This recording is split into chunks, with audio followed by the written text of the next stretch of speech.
Chicago's socialism circus is officially collapsing.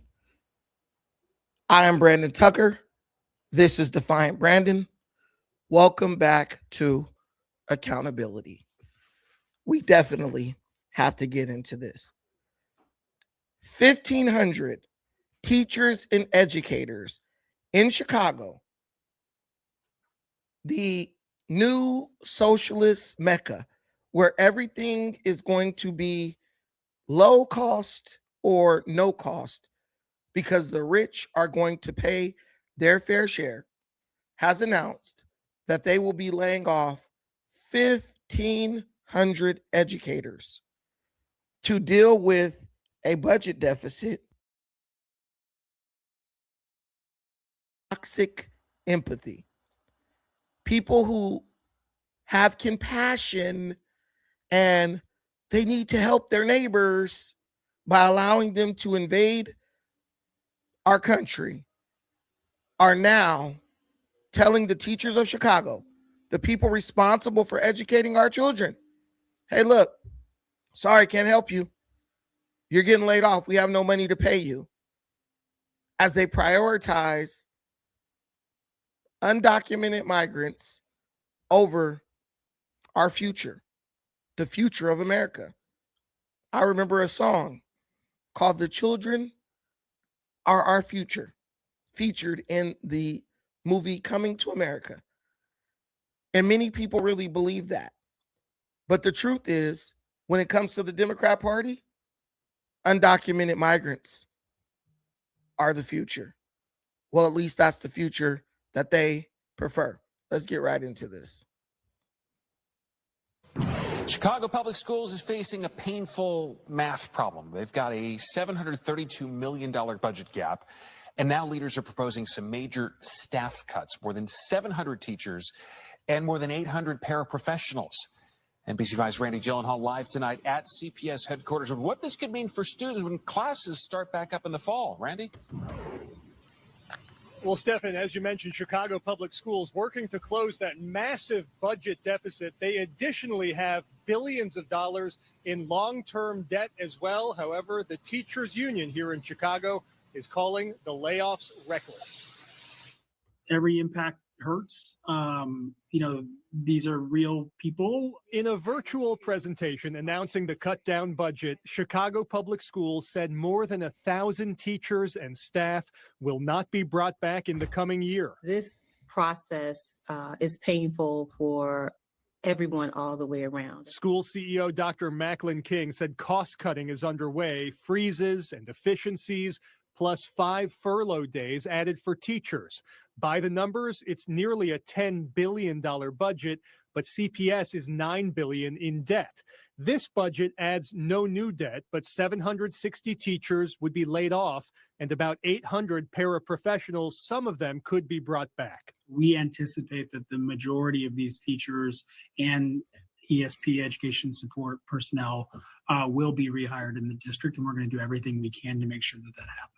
But the Chicago Teachers Union, in a letter to the district, calling the budget dead on arrival, though some teachers already got notice. I've seen people starting to post already that they've lost their positions. I've seen quite a few special education teachers. Talking about college and career coaches, just today I heard of a dance teacher on the west side who was let go. CTU says they want state lawmakers to step in Springfield with more funding to avert drastic cuts. We know that there's been talk about special sessions for data centers, for sports teams. I think it's time for the biggest mega project to be fully funding our schools, fully supporting our school communities.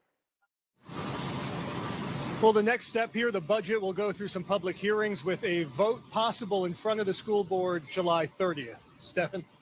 Randy Gyllenhaal in the loop tonight. Randy, thank you so much. Okay, so let's talk about what's going on in Chicago, because we hear this stuff about socialism. We're going to tax the rich. The rich are going to pay their fair share. You know, all the nonsense that they say to get ignorant people who don't do research to vote for them, right? So here's the problem. Here's the numbers, right? Let's talk about the receipts, okay? The city basically needs $732 million to pay these teachers, right?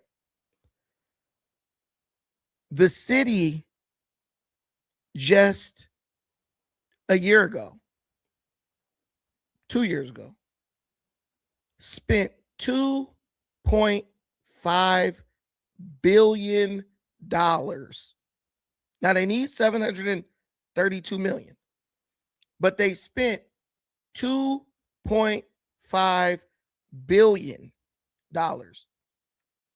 providing free housing, free food, free health care, and free child care to undocumented migrants.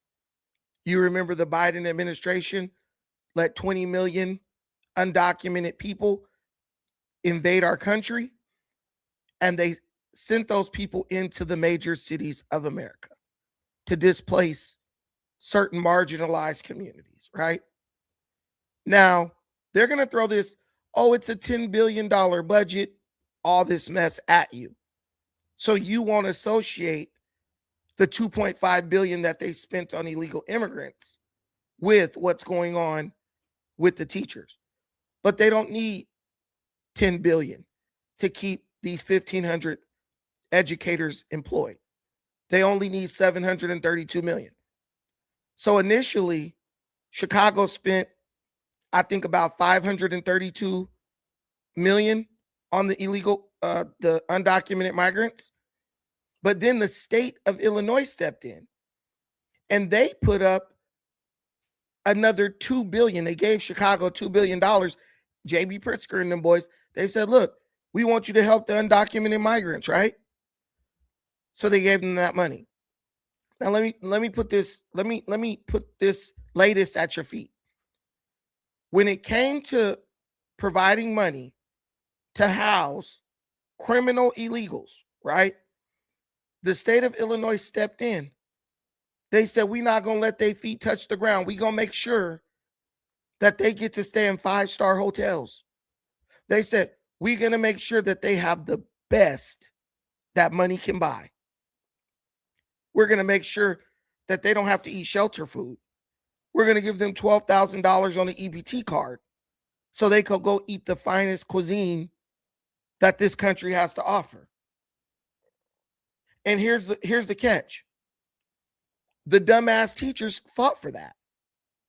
The teachers union of Chicago fought to allocate state and city funds to undocumented migrants.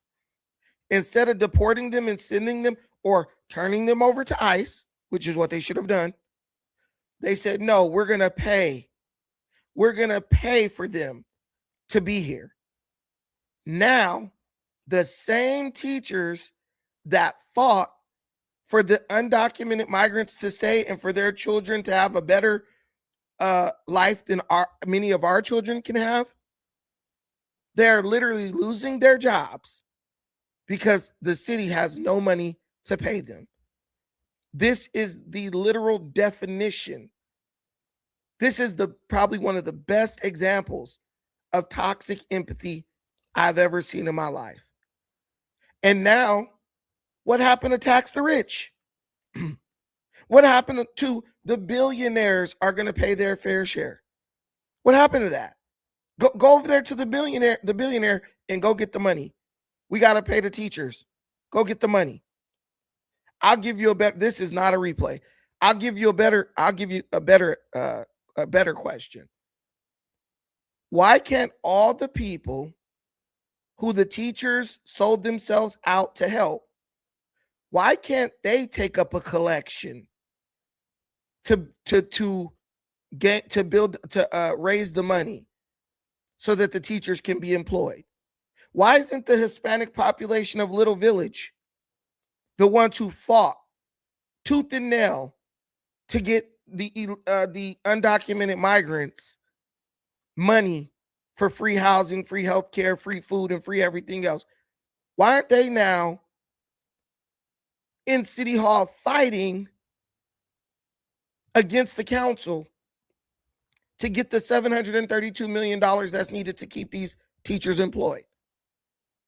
If I said it once, I'll say it again. The Democrat Party does not care about America, but they damn sure don't care about Black people, because the same Black people that stood up to defend undocumented migrants and, oh, no one's illegal on stolen land and all this stuff, they are now losing their jobs, which means many of them will lose their homes. Their children will not have the things they need. They will probably have to move away from Chicago to find another job. They're losing everything after they fought to give charity to people who never invested anything into this country. Let's be real. Let's be real. Here we go. I love it. I was waiting for it. You think the Trump regime, what does Trump have to do with this? This is all these people. Is you bringing up Trump gonna get these teachers their jobs back? Ask yourself that question. Is you bringing up Trump gonna get these teachers their jobs back? I've said it once, and I will say it again, and I hope you clip this, and I hope you repeat it. Clip this part right here. The Black female is the number one stooge for the Democrat Party. The Black liberal female is the number one stooge for the Democrat Party. She will fight tooth and nail for whatever legislation or horrible idea the Democrat Party presents to her.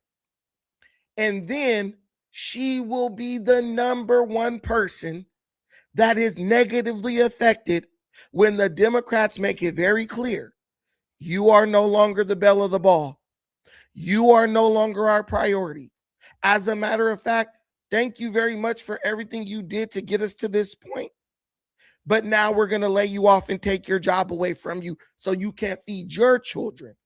And we did it all in the name of hedging our bet on the people we believe will be our new voter base, the undocumented migrant who they seek to give amnesty at some point in the near future, creating a voter bloc that, along with the liberal blue-haired freaks and lunatics, will be absolutely unbeatable.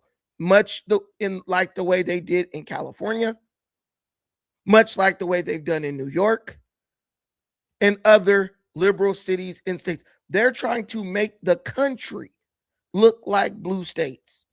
That's what they're trying to do. Why would you fight to allocate $2.5 billion to people who have never invested a single thing into this country? They literally had just got here at the cost of your children in inner cities who already can't read at grade level, who already can't write at grade level, who already can't do math at grade level, not having the resources they need to get an education.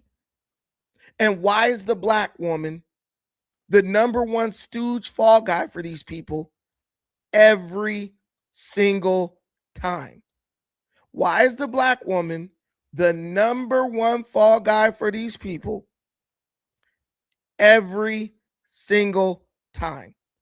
And someone's asking, hey, is this a replay? Because I briefly touched on this last night, but it pissed me off so bad.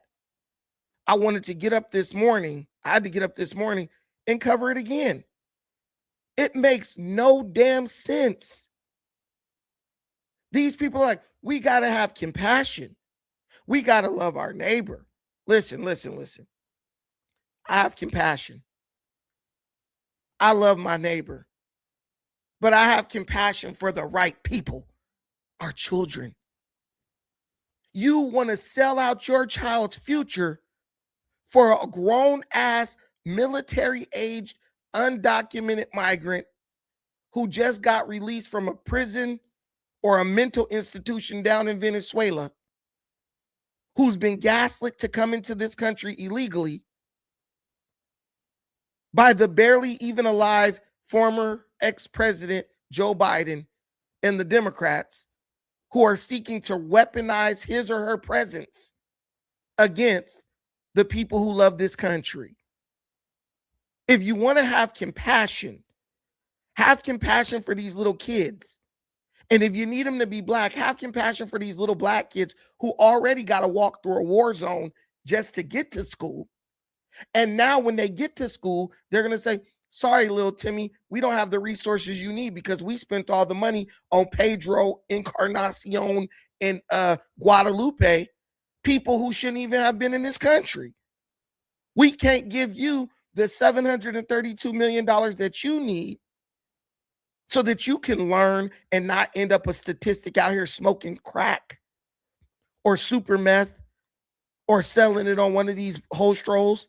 We can't give you the resources you need because we reallocated your resources, plus all the money we received from COVID funding to a bunch of people who aren't even citizens of this country. And if you defend that, there's something diabolically wrong with you. There's something diabolical. You are evil. These people don't care about our children. They sit up and talk about the Epstein files and the children. They weaponize fake pseudo empathy for children. They weaponize it to trick you into voting against your own best interest, into supporting the suicidal causes and ideologies that these people have grabbed hold of. Where's the money? Where is the money? Why don't our children have what they need?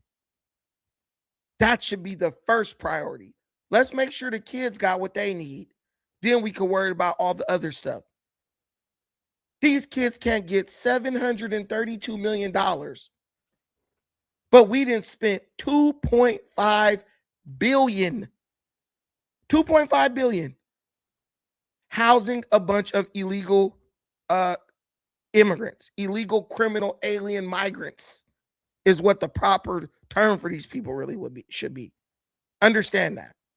Why are we doing this? Why are we doing this? Why do we do this?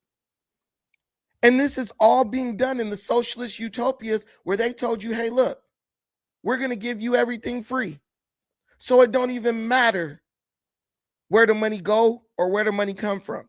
We're going to get the rich to pay for everything so everybody will have everything they want. Okay. So based on what Brandon Johnson and them then told us, where's all this? Why haven't the billionaires just stepped up and gave the $732 million to the school? Brandon Johnson is saying, oh, you didn't let me put in my head tax. You didn't let me do this and you didn't let me do that. Bro, these taxes they're never going to work. That's why your whole Democrat city council are against them. These people are doing nothing but destroying America's major cities because they're lying to you and tricking you and duping you into believing that someone's going to foot the bill for every bad idea that they have. We need to call it what it is. It's a bad idea. It's a bad idea to let millions, they said it was 53,000 illegal immigrants, but it was way more than that. If you're not documenting them, how do you really know how many of them there are? If they're undocumented, how do you really know how many of them there are? And of course, you'll tell us 53,000 because there's no way for us to know. And the worst part about this, guys, is all of these billions of dollars, right? All of these billions of dollars were given to two non-government NGOs. $2.5 billion from the city of Chicago and the state of Illinois was given to two nonprofit organizations. You didn't even divide it up so you could make sure that there was no waste, fraud, and abuse taking place. They gave it to two NGOs. So you paid them $2.5 billion. They can't turn around and say, well, you know what? We need the teachers for the kids. We got $2.5 billion, right? we can give 732 million towards the teachers so that they can teach the kids. They'll never do it. Isn't it funny how they talk about socialism and everybody paying their fair share? But when it comes to a budget deficit for the things that our children need or the things we need, socialism goes right out the door. Back to capitalism. It was socialism when they were demanding our taxpayer dollars for the illegal immigrants. Love your neighbor and socialist utopia, and no one's illegal. It was socialism. It was kumbaya at that point. But now that the kids need the teachers and the teachers need the jobs, right? Ain't it funny how ain't nobody trying to cough up no money? Ain't it funny how the Hispanics down in Little Village ain't got nothing to say? Ain't it funny how the NGOs who took the 2.5 billion can't even give back 50 million to at least get us started? Well, look, how many teachers can you keep if we give you back 50 million of what you gave us? Socialism is gone now. Socialism has evaporated into thin air. Understand that. Understand that. These people don't care about you. They use your empathy. They use your sympathy and your quote unquote compassion as a weapon against you. You give it to them thinking that y'all cool in this brotherhood. They take it and they walk away. That's what's going on. And these politicians, they're cool with it because they know that the rhetoric surrounding the topic, toxic empathy, they know that the rhetoric is enough to drive you to the polls. So they'll vote. So you'll vote for them because deep down inside, you're a good person. You want to help people, but you can't help nobody if you can't help yourself. Your children can't be the leaders of this nation going into the future if they can't get a proper education because there's no money and there's no teachers to teach them. There's no resources. So tell me, how did giving 2.5 billion to illegal immigrants help the city of Chicago? Oh, we got more people working at the car wash. Oh, we got more hot dog vendors. Are these the things that cities are built upon and maintained upon with? Oh, we got more guys selling flowers on the side of the freeway. It was a bad investment. It was a bad investment. Period, point blank. Don't start talking about Jesus because Jesus said, pay Caesar's things to Caesar and God's things to God. And the law of Caesar said it is illegal to do what they did. Do not start talking about the Bible because the Bible strictly forbids what they did.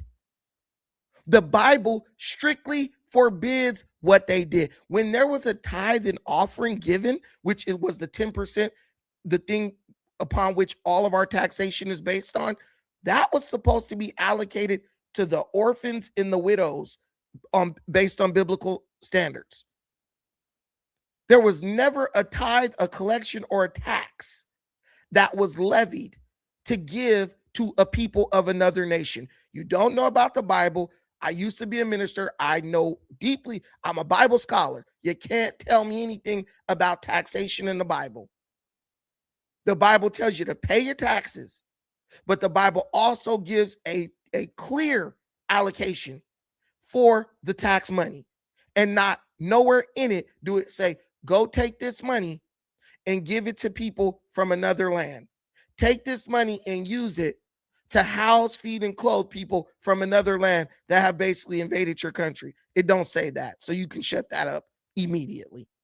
Just these people, I'm telling you, whatever they can weaponize against you, whatever they can take and say, oh, we have something in common because we both believe this. They're not doing it because they care about you or they want to be brotherly with you or have camaraderie with you. They're doing it to weaponize it against you. They're doing it so you can lower your guard and trust them.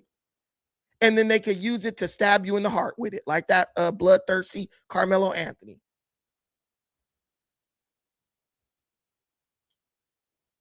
Wants its budget. Mark, CPS has an almost $1 billion budget hole to fill, and besides layoffs, furloughs, a spending freeze, and more tax increment financing money, known as TIFs, is how the district plans to balance its budget. Locked up for now, but in about a month, students will return to over 600 Chicago public schools with possibly less staff. To close a $732 million budget deficit, the district is laying off about 760 teachers, 801 teacher aides, and requiring 5 furlough days on non-attendance days for students. The Chicago Teachers Union called the CPS budget proposal dead on arrival. What I can say is that this process is painful for everyone all the way around. And I understand how people, especially CTU with, their members being impacted, might feel that way. Now look, one thing I know is that this Black woman didn't sell socialism to the people of Chicago. Another thing I know is that this Black woman didn't sign the documentation to hand over $2.5 billion of city and state funds over to illegal immigrants. I said it before. The Black woman is the fall guy for the Democrat Party. She is the stooge for the Democrat Party.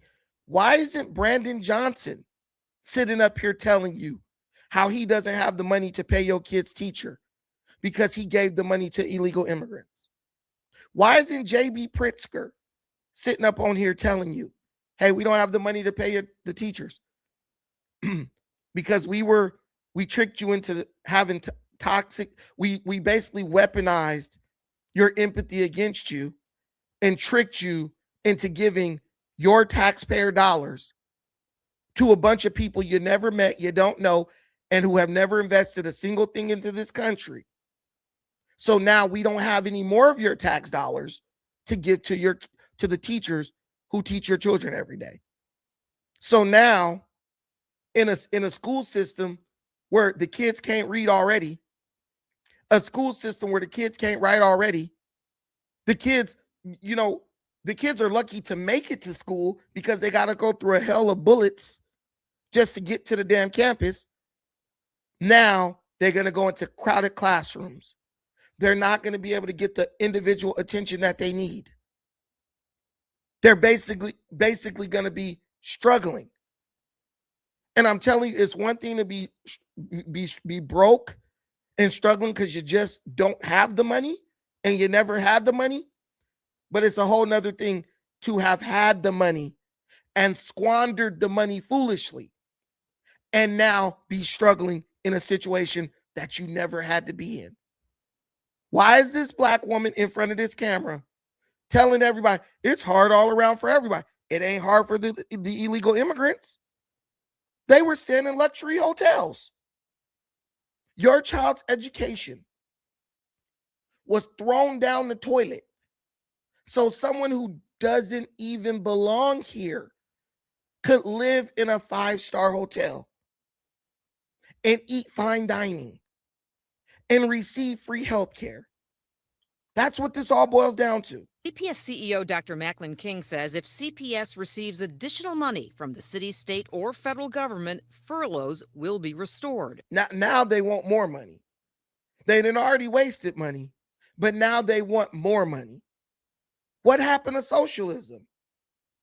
This is all I'm telling the socialist people. If you're going to do socialism and they're going to sell you on this idea that you're going to get all this free stuff, can you at least get your free stuff first before you let them convince you to give anybody anything? I'm from California. If I go to Chicago, don't give me nothing. I want you to get everything for free that they promised you before they say anything about giving me something. But the reality is they're using your empathy to steal from you, because who owns the 2 companies? Just 2. There's probably thousands of companies that do this. There's probably thousands of companies that do this, but they gave $2.5 billion to 2 companies. Don't the city got city-run shelters? Couldn't the state open up a shelter for these people to make sure? No, if the state did it, the politicians who vote for the bad policy wouldn't be able to create companies that the money is allocated to so they could steal off the top. That's what this is all about. But we would want to prioritize the furlough days, but have to leave flexibility. And the layoffs are due partly to CPS reducing its student-to-teacher ratio by 1. The rest are principals' discretion based on shifting needs of their schools. A lot of these are like local personnel decisions, and they're driven by programmatic need. They're driven by enrollment at the school. If the school doesn't need 3 fourth grade classrooms, they only need 2. CPS says many of the laid off teachers will likely be rehired, something CTU disputes. Unfortunately, when our teachers are laid off, a lot of them leave our district because people need course. job security. And not having that job security and instability causes them to leave the profession. The budget also calls for a mid-year spending freeze, no funding for assistant principals at schools with enrollment under 250 students, and 162 layoffs at the district central office, which were made public earlier this week. But the budget is not all about cuts. CPS plans to increase funding for bilingual and special education educators. See, they're getting you again. They're going to lay off the teachers who teach your kids English and how to read in English that your kid can't read. They're illiterate. But while they're laying you off, they're going to be hiring who? Bilingual teachers. They're going to be hiring bilingual teachers and bilingual special ed teachers. What is that telling you? Who's bilingual children? Whose children? Who's ESL? English as a second language children. Do you think they're hiring bilingual teachers to teach? Let's listen to that part again. For bilingual and special education, CPS plans 162 layoffs at the district central office, which were made public earlier this week. But the budget is not all about cuts. CPS plans to increase funding for bilingual and special education educators. So the black people in Chicago, just tell me how this is benefiting you.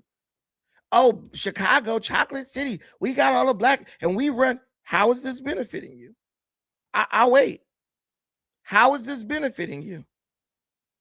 Your kids now get less resources so that they can increase resources for bilingual children. And we all know that these are the bilingual children of the undocumented migrants who are allowed to invade this country under Joe Biden. We know that. These little citizens, because a lot of them probably was born here, right? And there will be more who are being born and will go into the school. But guess what? I can guarantee you that most of those bilingual educators, I bet you they're not black. So now the black teacher gets laid off. She don't got a job no more. Damn how she feed her kids so that we can hire the Hispanic teacher, right? So that they can teach the new crop of ESL students who are coming into Chicago's public school system. Black folks in Chicago, y'all losing, coming and going. How is being Democrat benefiting you? I'm waiting because your mayor's black. He knows exactly what's going on because he came out of the teachers union. That's what he was doing. That's where he worked, right? He knows exactly what's happening. So they let a population into the country, right? That's what they wanted to do. Now they have to not only have jobs for this population, they also need to educate the children of this population. So someone's got to pay for all that, right? They tricked you. Vote for this guy, Brandon Johnson, because he's going to make the rich pay for it, right?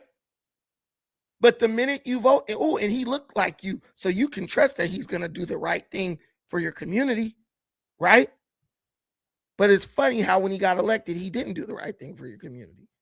It's funny how everything they said was going to happen never happened.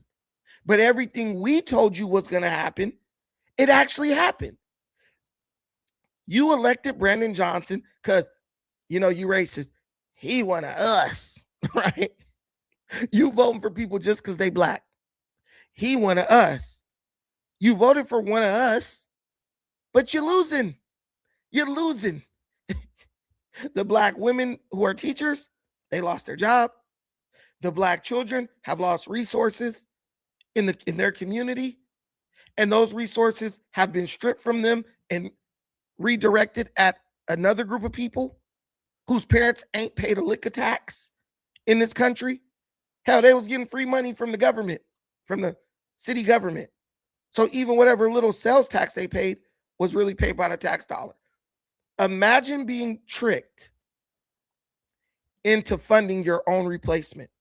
And they told you that the great replacement theory was a white supremacist talking point. I don't know about y'all, but this do seem a lot like replacement to me. Budget that we have presented is one that does its absolute best to address the very diverse needs of our students. And so we center this budget around the students and the needs that they have in this given moment. In addition, the CPS budget maintains funding for CPS crossing guards and safe passage workers. Public hearings will be held during the next couple of weeks. CPS is hoping the school board will vote and pass the budget during its July 30th meeting. Mark, back to you. All right. Thank you very much. And it's something intentional, because I would rather you fire a crossing guard before you fire a teacher. Because I can help my own kid cross the street. We could put lights and barriers. We could literally block off the street while school is in session so no cars can hit the kids. The crossing guard is of less importance than the teacher. But it's not that they're getting rid of these teachers purely because they don't have the money. They're getting rid of these teachers because this is a orchestrated and planned replacement of you for people who can better serve the population of undocumented migrants that these people let in this country. I'll ask you one more time. Why are you still voting Democrat? I'll ask you one more time. Black women, black men, black children don't vote. But I bet if you explain this to them, they would vote, and they would probably vote conservative. Why are you still voting Democrat? Why are you still out here screaming about some damn democratic socialism? Because the democratic socialist ain't doing nothing for you. He's sitting in there looking stupid, mad, and pissy because the Democrat city council will not allow him to drive corporations out of the city, which is what he wants to do. He won't even speak on the situation. He won't even speak on the situation. Yo, 3-Man Podcast. Thank you so much, my brother. Support, salute. In California, are they really teaching kids slang for English? They were doing that, but I believe they stopped. They were doing that, but I believe they stopped. I think they're trying to move back towards phonics, which is what we all learned how we all learned how to read. Because California gets embarrassed when Louisiana and Mississippi and southern states have better reading scores than we do. So I think they're moving back to the traditional system. But these people, we're progressive. We got to make progress. Guys, in order for you to make progress, you have to know how to recognize, what progress looks like. It doesn't mean you just adopt any old bad idea and throw it at the wall and see if it works. It sticks. These people are ideologues. These people are ideologues. Let's be real. Now, am I going to say like Cruz Diaz? Shout out to Cruz. Am I going to say these people are domestic terrorists? I'm not going to say the illegal migrants are domestic terrorists. The Democrat Party is domestic terrorists. Guys, you literally had no need to do what they did in Chicago. There was no need to do that. You could do like what we used to do. Back in the day when California needed people to come work in the shipyards, when the Navy was here, they recruited people from southern states to migrate here to work in the shipyards. You have millions of people in states all over the country who need work. They'll come here to work. But here's the problem. You have to make the environment conducive to them being able to come here, afford a place to live, and go down to work. But we don't want to do that. States like California, Illinois, they want to keep these ridiculous prices for housing, this high tax rate. So what they have to do is they have to recruit from the third world, because those are people who are used to struggling. Those are people who don't mind living 4, 5, 6, 8, 10 to a home. So they need to recruit people with lower standards for living, lower standards for eating, lower standards for education, so that they can come in the city, and whatever little crumbs or bones the state and city government throw at them, they feel excited about it. Hey, this is way better than what I had where I came from. We don't want to do right by Americans. So we recruit from the third world. And people will be hollering, we need a raise on the minimum wage. They was just talking about that in Chicago.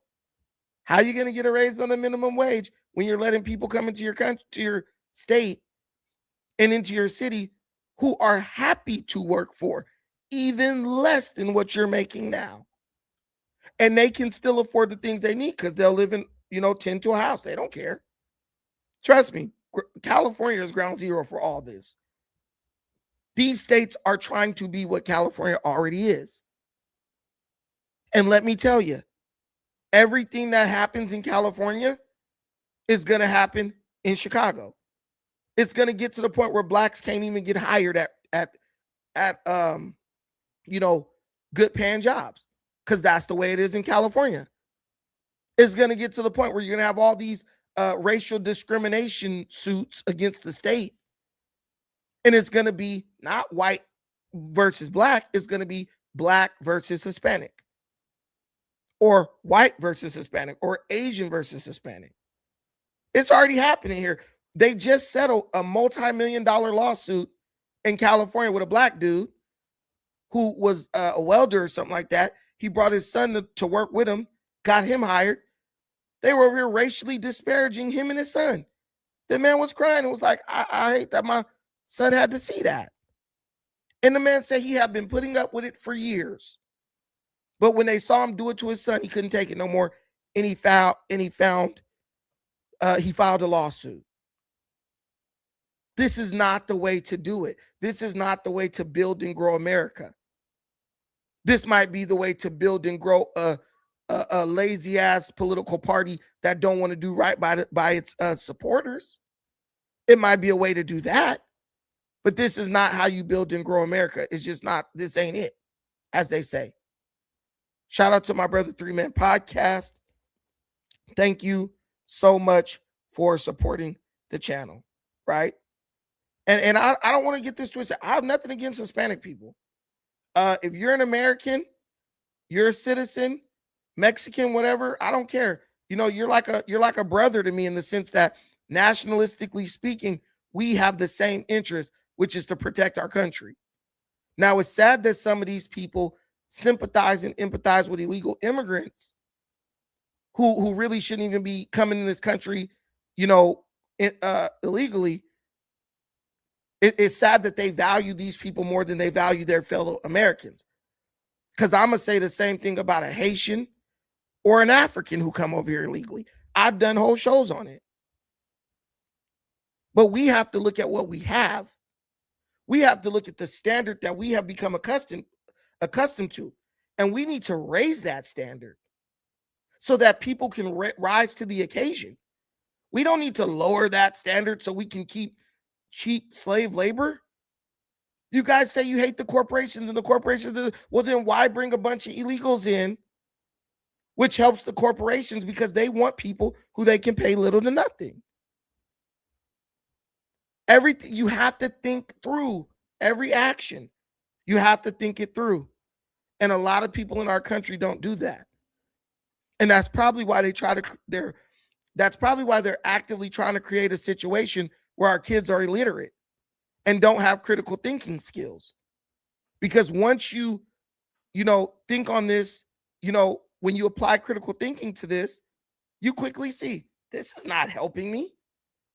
This is not even helping the person from the third world country coming here to take a job or to take my place, or to have their kids take my kid's place at the school.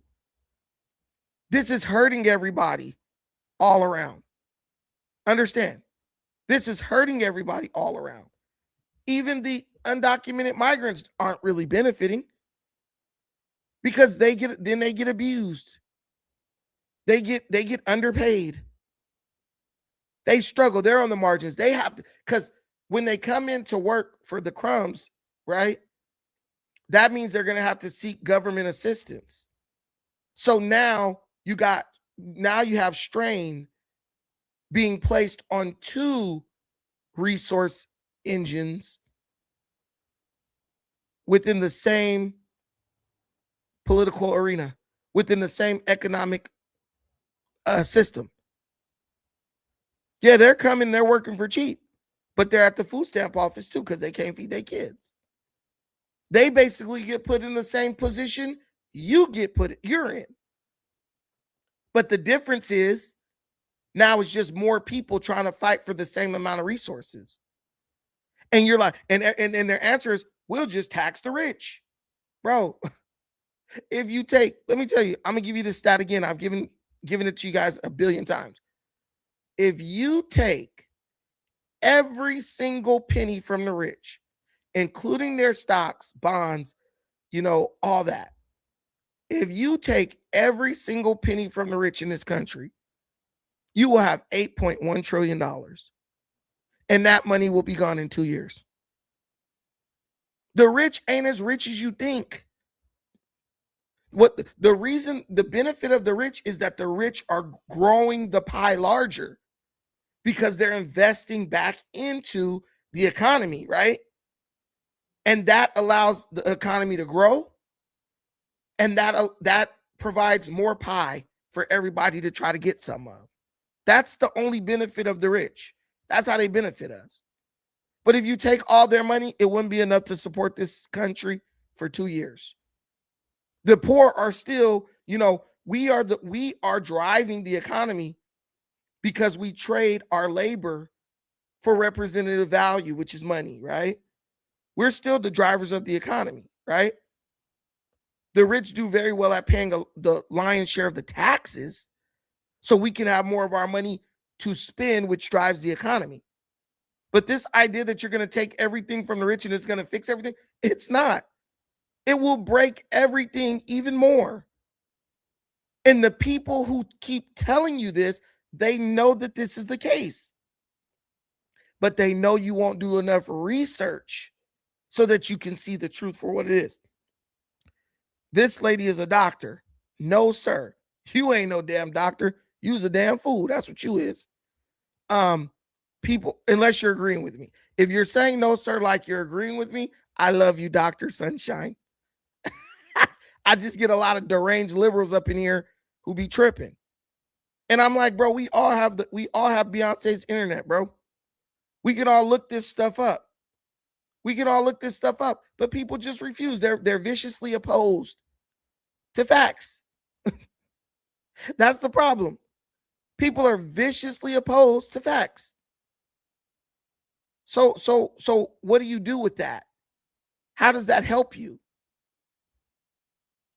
It doesn't help you. It hurts you. It actually destroys you. And it destroys your country. Now, guys, look, we can end it now here. And I could clip this up and disseminate it throughout the day, but I don't have anything to do right now. So I'm going to let you guys decide. Do you guys want to cover a couple of more stories? Because there's some other stuff. 3-Bad Podcast said, this is Trump's internet boy. We could cover some other stories, or we could just end it right here. But we got socialism, because socialism, I'm very much against socialism because I know it doesn't work. But we got Zoran Mamdani. His rent freeze is backfiring on him. People are leaving New York in record numbers. They're out of here. Also, you have Zoran He tried to steal people's homes and steal people's apartments, but that's backfiring now. We also have LA Mayor Karen Bass, another DSA, Democrat, Socialist, Communist. She's just a failure. She's just a failure. Or we could talk about Trump's election fraud scam last night and how none of the mainstream news media outlets wanted to cover it. But I'll let you guys decide. I'll give you 30 seconds while I read this super chat. Tell me which way we going, this morning. Because now that I'm doing this in the morning, this is becoming a morning show. And a morning show ain't fun unless the people listening to the show have some type of say. I want the people to have some type of say. So what say you? What do you want to talk about next? My boy is in the building, blessing me with another super chat. The fact you don't have at least 300 watching shows the complete dumb down of the Black community. Salute. Well, I'll tell you, Mr. Ed, what I have to be accountable. It's because something I did. Because just last week, I did have 300 people watching. And I had more than that. I had 5. Last week, my live streams was doing 78K. Last week, we was up. Then I talked about some stuff, and I used some very coarse language, and they hit me with a flag. And ever since I got hit with that flag, my numbers have been in the toilet. But just this week. But it don't matter. If you do YouTube or social media, it's par for the course. You get used to it. So you just, you got to put your head down and grind through. It's a benefit to y'all because when we try to bring our channels back up to where they were, you guys get more content. And we dig a little deeper when it comes to our professionalism and how we present the content. But thank you, my brother. I appreciate it, Mr. Edward. But definitely when you're on a downturn, the super chats do help. Because when you're on a downturn, you're not getting as much ad revenue, right? So the super chats are a blessing. And I appreciate you. And also, please hit the like button. Please hit the like button. If you hit the like button, that helps the reach of this video.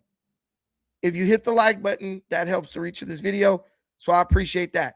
You might not be in a position to donate, right? But at least if you do that, it's a blessing, and it helps the reach. And I'm realizing too now that in the vertical format, when I put a super chat up, it covers my face. Not the face. Not the face. Okay. All right, y'all. So y'all didn't say nothing. Let me see. Y'all didn't say nothing about what y'all want to discuss. But y'all still here. So that means y'all want me to pick. All right. If we're going to discuss if I'm going to pick,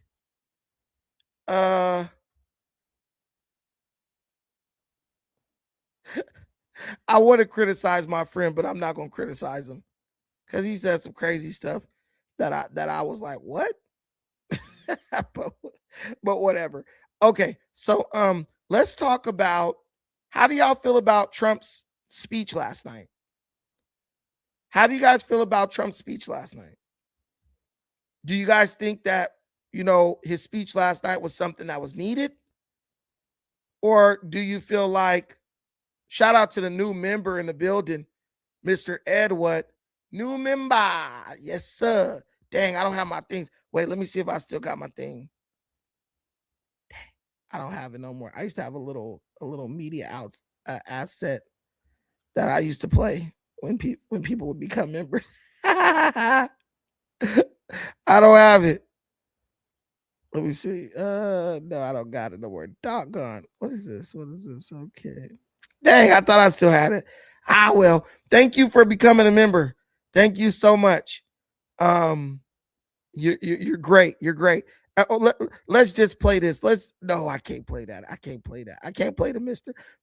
Bojangles. That used to be good, right? Let's reset. We're gonna go to the next topic.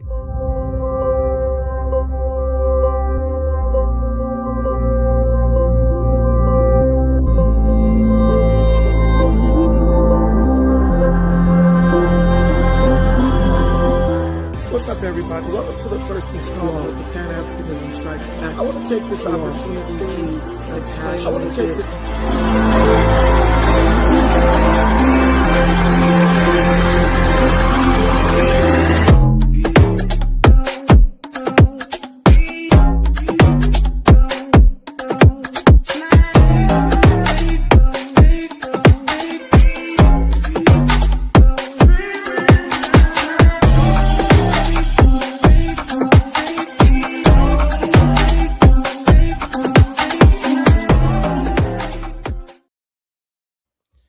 Okay, we are back. If you watched that, which you probably didn't, you see I've been all over the place.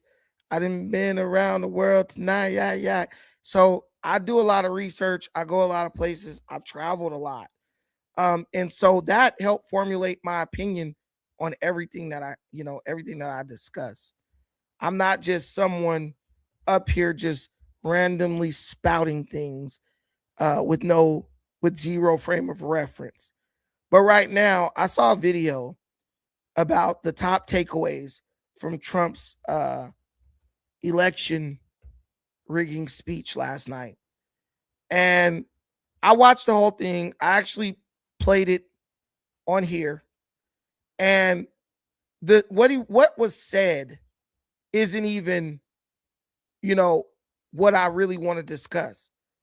What I really want to discuss is the fact that there are mainstream media outlets that are like, we're just not going to cover a national address. The president wants to speak to the nation. But because we don't agree with what the president is saying, even though it's something that all political parties have said for years, we're not going to show that to the people who watch this station. And it only reinforces what I've been saying for years about the mainstream media. These people want the power to decide who runs America. That's what they're doing. The Joe Biden experiment, as I like to call it, that was collusion between the mainstream media and the Democrat Party. Now, mind you, mainstream media is privately owned media corporations. When the Democrat Party colluded with mainstream media to try to silence Trump and deplatform Trump and people who supported Donald Trump, that was fascism. If you know anything about fascism, which most people don't, fascism is collusion between corporations and the government. That in 90% of the time, it hurts the people. When they deplatform Trump from Twitter, but let Biden stay on Twitter, when they and this has all been proven, when they purposely suppressed posts and articles that spoke of Trump in a positive way, when the media gave Donald Trump 95% negative coverage to the benefit of the Democrat Party, that is collusion. That is fascism. That is government collusion with privately owned companies to purposely deceive, mislead, or withhold information from the people. That is the textbook example of fascism. But we know when it comes to these people, everything they say you're doing, they're doing it. Don't nobody think somebody's stealing from them more than a thief. It's the person in the store who got a basket full of groceries, but they didn't stuck a bunch of shit in their purse. That's the person who's going to argue over a $2 discrepancy the hardest at the register, because their mind is criminal. They think everyone else is a criminal. They think everyone else is thinking like them because they're trying to get over on everybody. They think everybody's trying to get over on them. Understand, right? So how do media companies who are responsible for disseminating information to the people, whether they agree with it or not, right? Because they clearly don't mind lying. That's why they have shows like The View, Meet the Press, Abby Phillip, right? Shows where these so-called media companies perpetuate blatant lies and narratives, and then try to position it as if it's real journalism. But how do they decide that they're just not going to play it? Much in the way they tried to do when Donald Trump was talking about his response to COVID. The media adopted this narrative that Trump mishandled COVID. He didn't do well with COVID. Obviously, they were in collusion with the CCP and the Democrat Party. So they said, well, when he tries to give examples of what he actually did to address COVID, we're just not going to play it. We're not going to let people see it. Why do they get to decide what we see and what we don't see? I really wish Trump would strip their licenses from them. I really do. You don't disrespect our nation, and you don't disrespect our president. You let them see what he has to say, and then you let the public do the research and come to a conclusion on it. But then they'll try to make money on it. 4 years in which millions and millions of illegal aliens poured across our borders, totally unvetted and unchecked, we now have the strongest and most secure border in American history by far. The nation's capital in the spotlight in primetime. President Trump delivering his State of the Union address to Congress in his first of his second term in office. Now, the president, you just heard there, declaring that the nation is back. He's touting his administration's border security. I want to bring in NBC 10 political commentator Sue O'Connell. Sue, thanks for staying up late with us tonight. You got it. You got it. Okay, so you said in the newsroom that this was an important State of the Union. Of course, you got the midterms in November. There are a number of Republicans all across the country that are in a pretty precarious spot. Let me play this exchange the president had with Democrats. Guys, I have the wrong freaking video up. I'm so sorry, guys.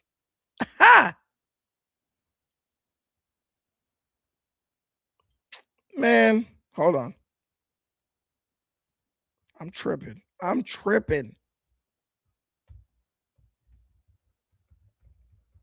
This is why I use X.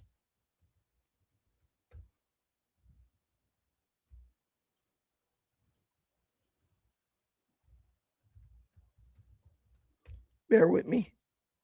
Don't leave me, girl. And you know what's funny? His first statement in the State of the Union 4 months ago, it sounded just like his first statement in last night's national address. And a lot of what he said was stuff that he said months ago. So I don't understand why the stuff is okay to be aired in the State of the Union address, but then last night it's not okay to be aired. Man, if you still are believing these mainstream media companies, you're a fool. These people are trying to manipulate you every way they can. Every single way they can. Let's do National Desk. Her voice is high-pitched as hell. Let's go. The National News Desk, America's News Now. Good evening, I'm Dee Dee Gatton. As we come back on the air, we continue our team coverage of the president's address tonight. Ryan Smith at the live desk with the reaction that is flooding in following President Trump's primetime address. Then China interfering in the U.S. AI race. Jeff Harris digs into the latest accusations coming from Silicon Valley. But first, we go to national correspondent Kayla Gaskins with the key moments from President Trump's address tonight. Kayla, the president speaking for about half an hour, making election interference claims, saying China's exploited Americans' personal data to manipulate the 2020 election. For those just joining, give us a snapshot of some of those key moments tonight. So, Dee Dee, President Trump announced tonight that the White House is declassifying documents that lay out vulnerabilities in the U.S. election system, revealing new intelligence that he says proves the 2020 election was compromised, mainly by China. Trump alleged that China obtained 220 million voter files and that the CIA suppressed intelligence that China wanted to help swing the election to Joe Biden in 2020. Trump also accused the, quote, deep state of keeping much of this information from him during his first term in office. This evidence shows that the election system we have dangerously exposes and really exposes like levels never thought possible to hacking, exploitation, and foreign interference.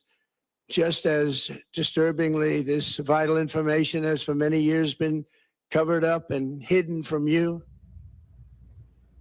And DD, Trump also claimed there are 278,000 non-citizens currently registered to vote in federal elections. And he also pushed for Congress to pass the Save America Act, which would require proof of citizenship to register to vote and would require voters to show ID at the polls. No country could be great without fair and honest elections. You have to trust your country, because if there can be no trust, there can be no greatness. China's activities even included an attempt to manufacture illegal ballots for Joe Biden. And the president said all of the documents that he referenced during his address tonight can be found on whitehouse.gov. Yes. So I want to just address this because, you know, you have to be a total idiot to to really push back against what Trump is saying, because all this stuff is already proven. It's already been proven that countries meddle in American elections to decide outcomes. Trump said that China interfered with the election in 2020, right? To help Joe Biden win. And I believe that, because does anyone remember the Chinese virus? Does anyone remember that the Chinese virus was actually what helped Biden win? Right? Isn't that what helped him win? Because Trump 90% of the people you ask, oh, I voted for Biden because Trump mishandled COVID. That was their excuse. Right? But the Democrats in 2016 were saying, well, Russia interfered in the elections to help Trump win. Well, this is what we know. We know that Russia and China are interfering in elections, right?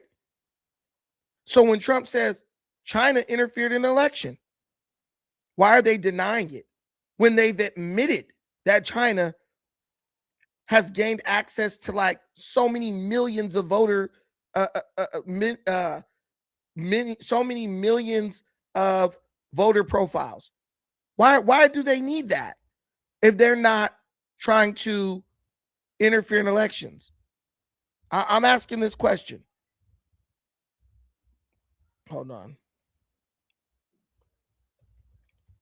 So, China didn't do that, but Russia did it on behalf of Trump. No, I believe China and Russia did it. I believe China and Russia did it.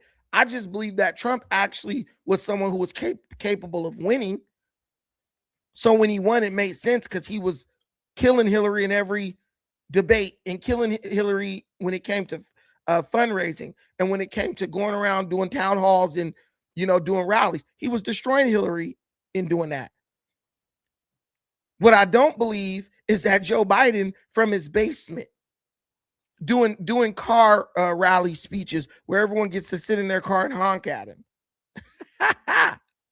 Right? I don't believe Biden did enough to win the election in 2020 on his own. And I don't think anyone believes that. I think every American has the same opinion on that. Biden was hidden. They used COVID as a way to not have to actually vet Biden in his campaigning. They used COVID to excuse Biden's inability to campaign, because if they would have pushed him too hard, he would have fell apart during the campaign the way that he fell apart during his presidency.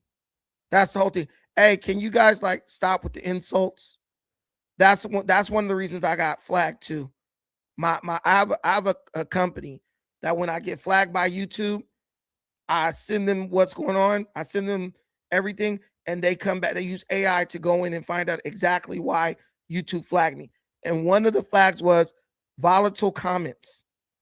So if you're putting bull, if you're cursing, oh, Brandon is gay and retarded, I'm gonna delete you. You can insult me all you want to, but don't be using incendiary words. Don't use incendiary words.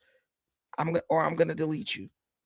Keep it professional. If you had intelligence, you could insult me without, okay, you're still doing it. If you had intelligence, you could insult me without being vulgar and offensive to the algorithm, because you can't offend me. But yeah.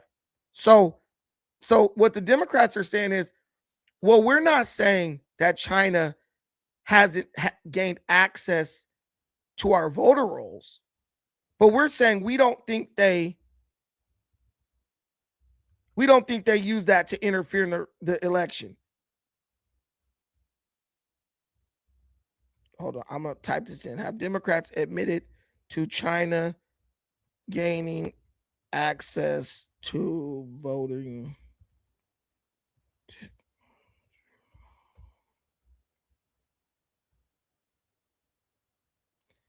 Hold on, I wanna pull this up.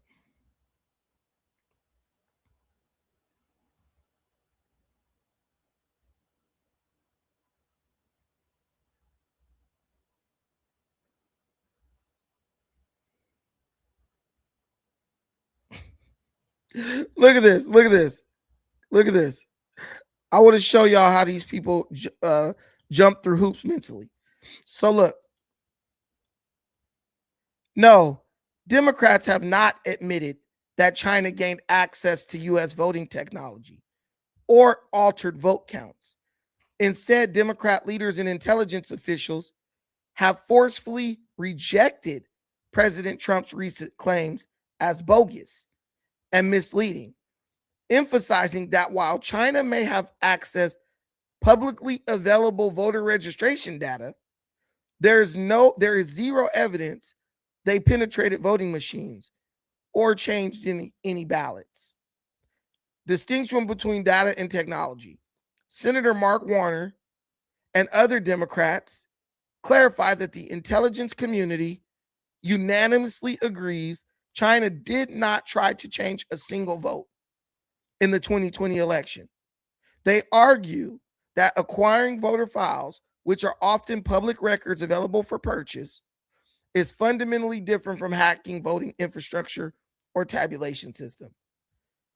Democrat response to allegations, prominent Democrats, including Jim Hines and Senator Chuck Schumer, accused the president of using these claims to undermine confidence in upcoming elections rather than address actual security vulnerabilities. Now, here's the problem. We know that China has access to the voter information, right? We know that China literally has drawn up plans on how to interfere with United States elections and what they hope to gain by doing so, right? Now, Trump claims that there are 78,000 undocumented people who are registered to vote in certain states, right? The Democrats deny this. But if you deny it, if you say it's not true, why are you refusing to turn over voter rolls to the federal government? Into the CIA and the FBI, to the CIA? That's my question. I mean, not to the CIA, to the federal government, the attorney general. Why do you refuse to turn over the voter rolls? If there's nobody on the voting rolls that shouldn't be voting, why do you refuse to turn them over? Right here.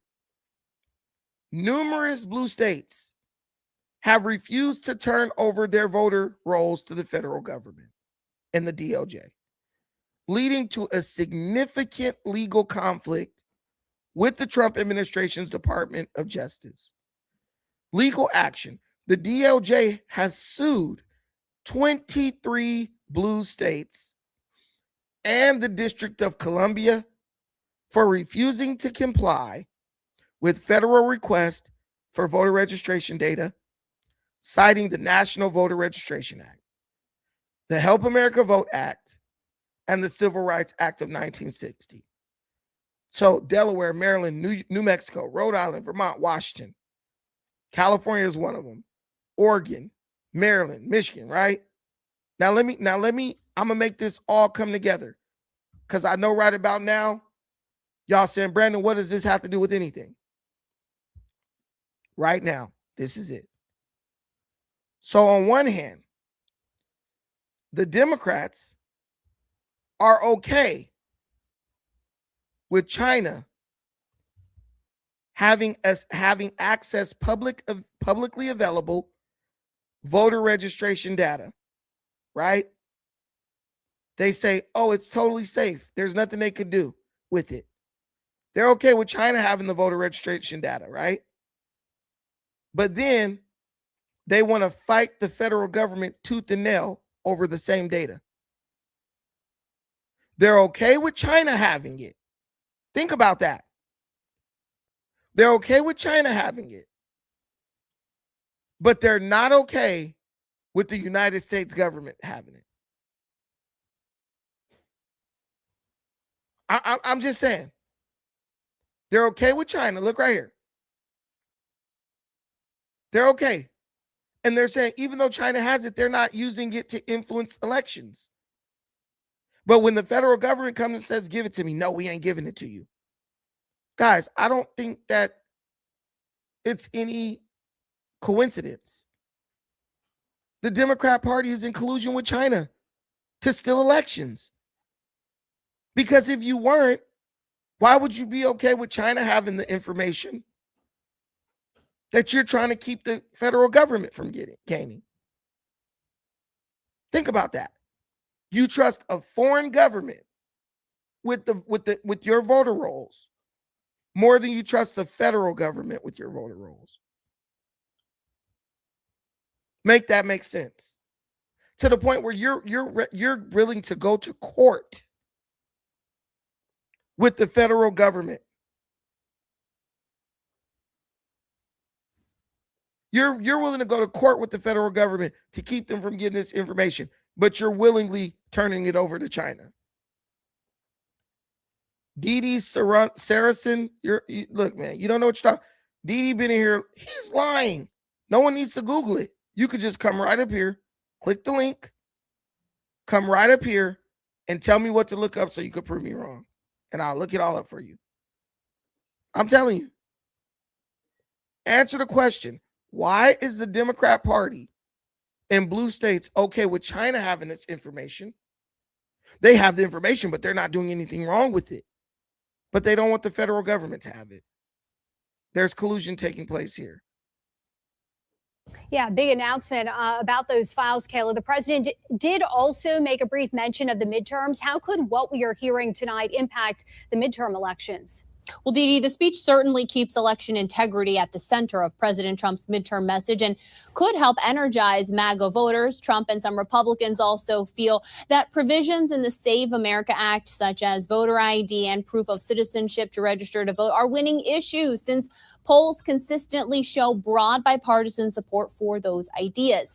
Trump's critics and even some Republicans running this year, though, worry he's focusing on an issue that isn't at the top of mind for many voters, not at the top of their priority lists.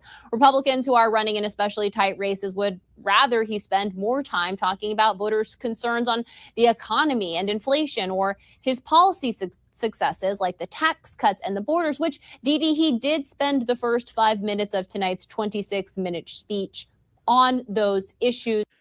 Why would you want to keep focusing on the things you're succeeding at? Isn't his job to fix problems?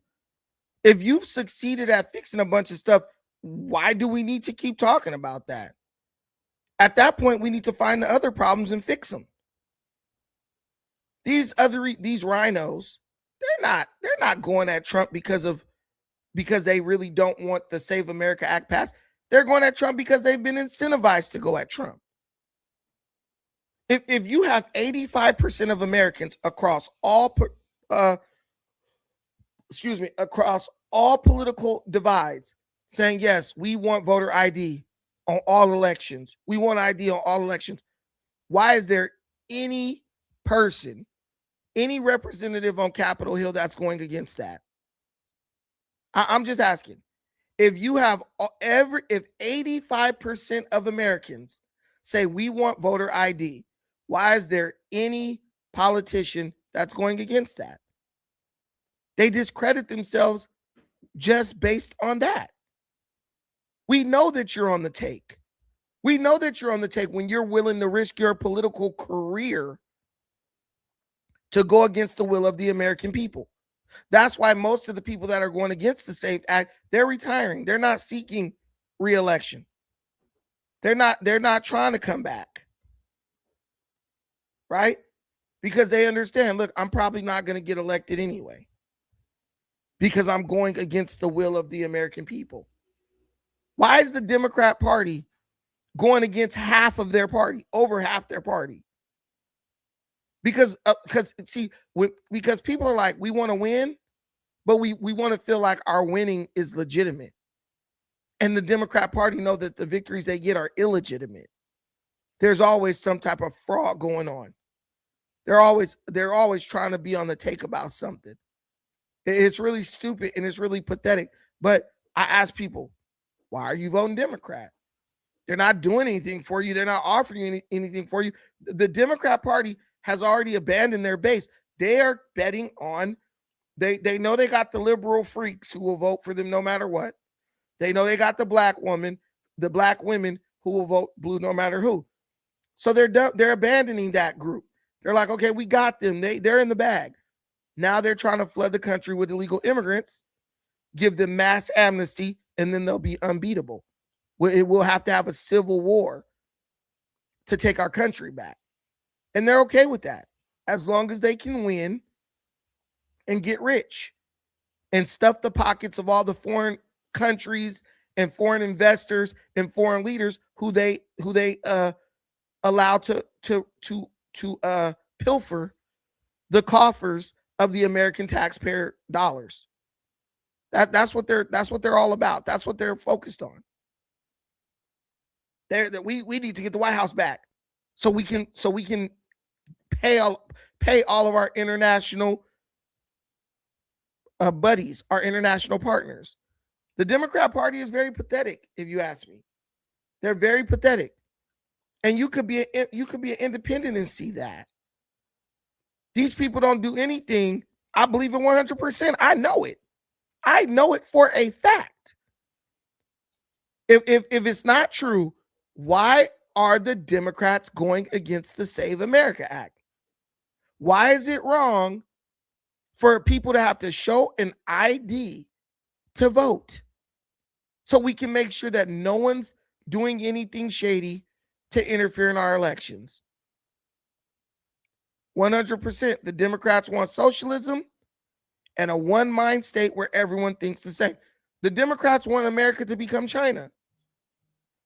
And I'm saying, if you really look at it, why wouldn't you want America to become China if you're looking at it from a purely, political perspective? There's little to no dissent. The government can do whatever the hell it wants. The people go work in shit conditions for low pay. And the oligarchs and the people at the top get richer and richer every single year.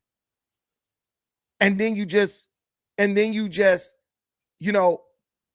put a little lipstick on the pig like China does, and you're able to fool people into thinking that you have a great country. But we know it's all smoke and mirrors. We know it's all smoke and mirrors. But China doesn't care about what's really going on. They just care about the optics. They just want things to look a certain way. That's all it's about. Ooh, this crazy person. She's nuts. She's nuts. Let's listen to her. Former White House press secretary. Former White House press secretary. Yeah, I don't know, but you can't be putting that in the chat.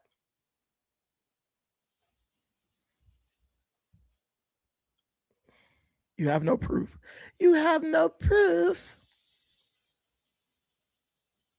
Let's see.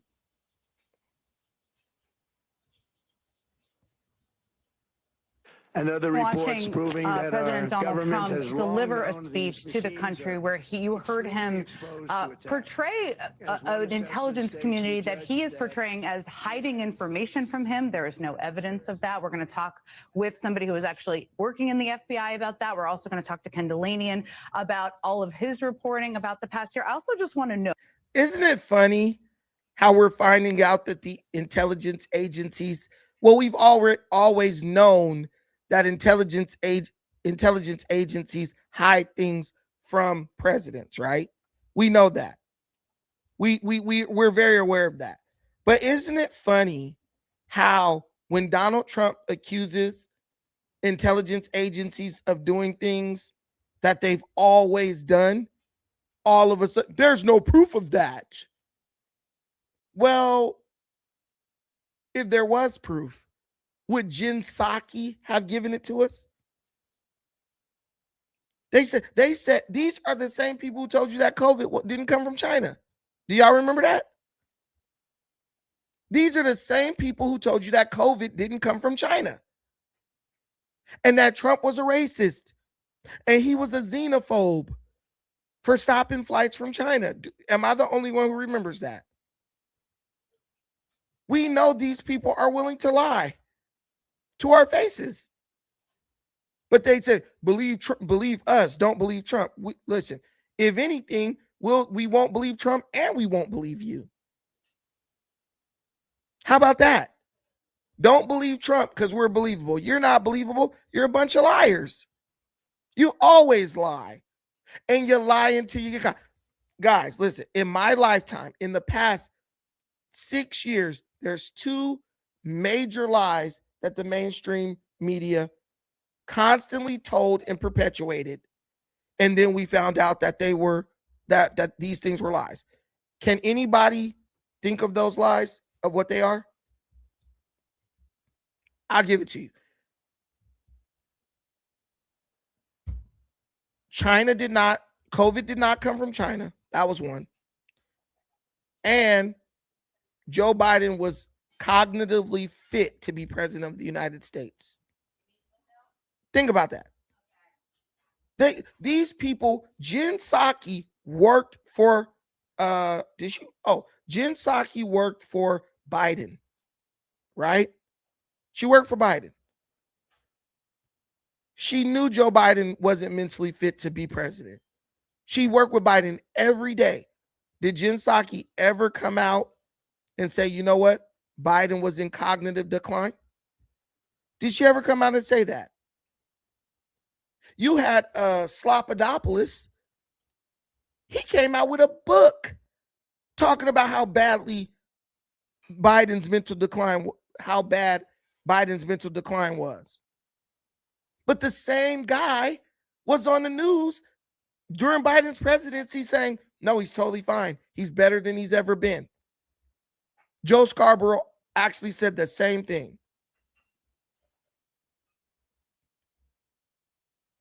Joe Scarborough said the same thing.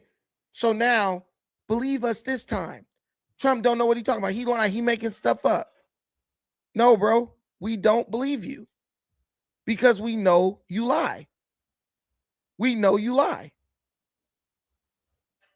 Because I noted this earlier, but the intelligence community under Trump during his first term put out a declassified report. And in it, they said, we have no indications that any foreign actor attempted to alter any technical aspect of the voting process. Again, that's according to a declassified report on the 2020 election from back when John Ratcliffe was the director of national intelligence. Trump is talking in part, and I want to turn to you here, Michael. He's talking in large part here about raw intelligence that can be tips, they can be just calls that come into the FBI.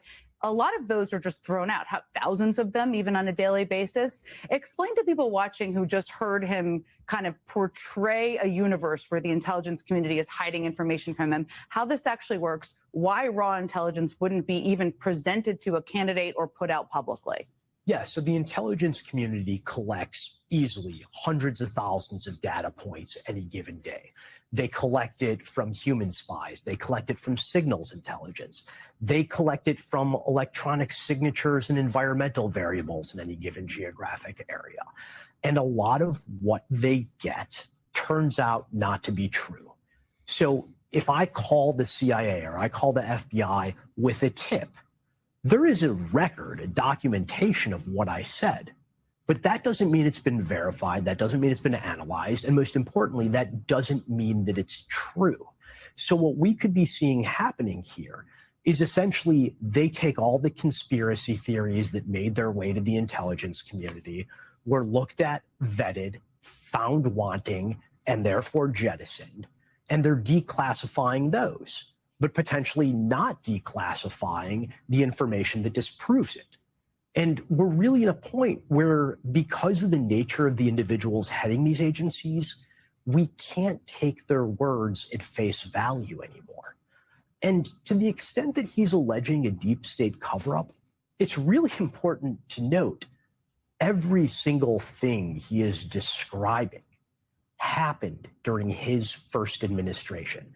So if the intelligence community was against him, which I don't believe, having worked in it at the time, and if people were obfuscating what was actually going on or selectively editing the president's daily brief, those were the people he picked and put into.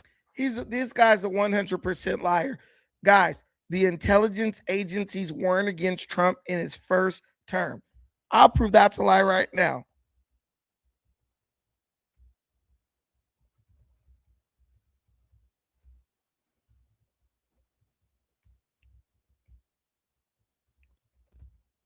Didn't intelligence agents say that they tried to say that Trump was colluding with Russia?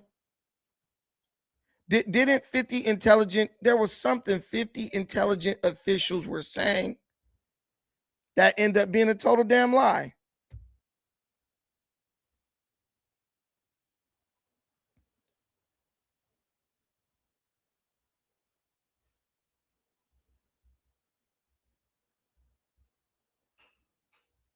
Look. 50 former intelligence agency. Oh, it was the Hunter Biden laptop situation. Ha! Right? Remember?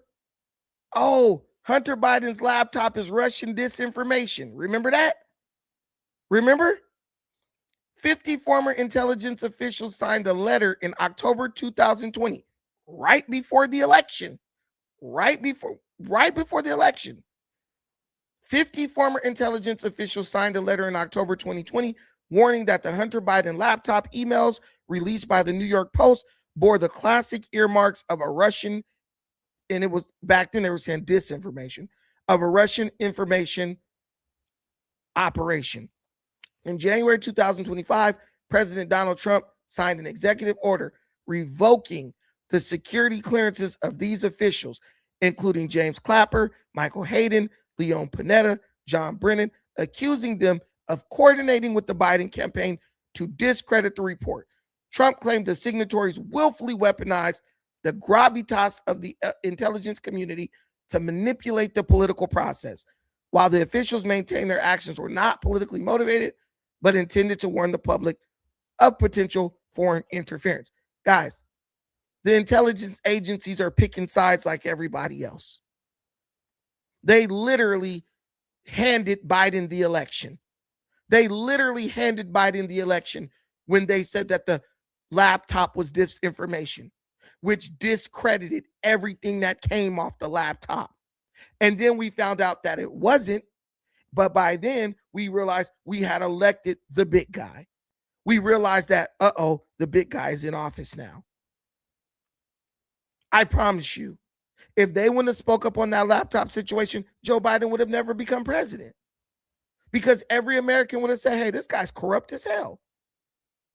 His son is corrupt. They found a laptop with damning information on it.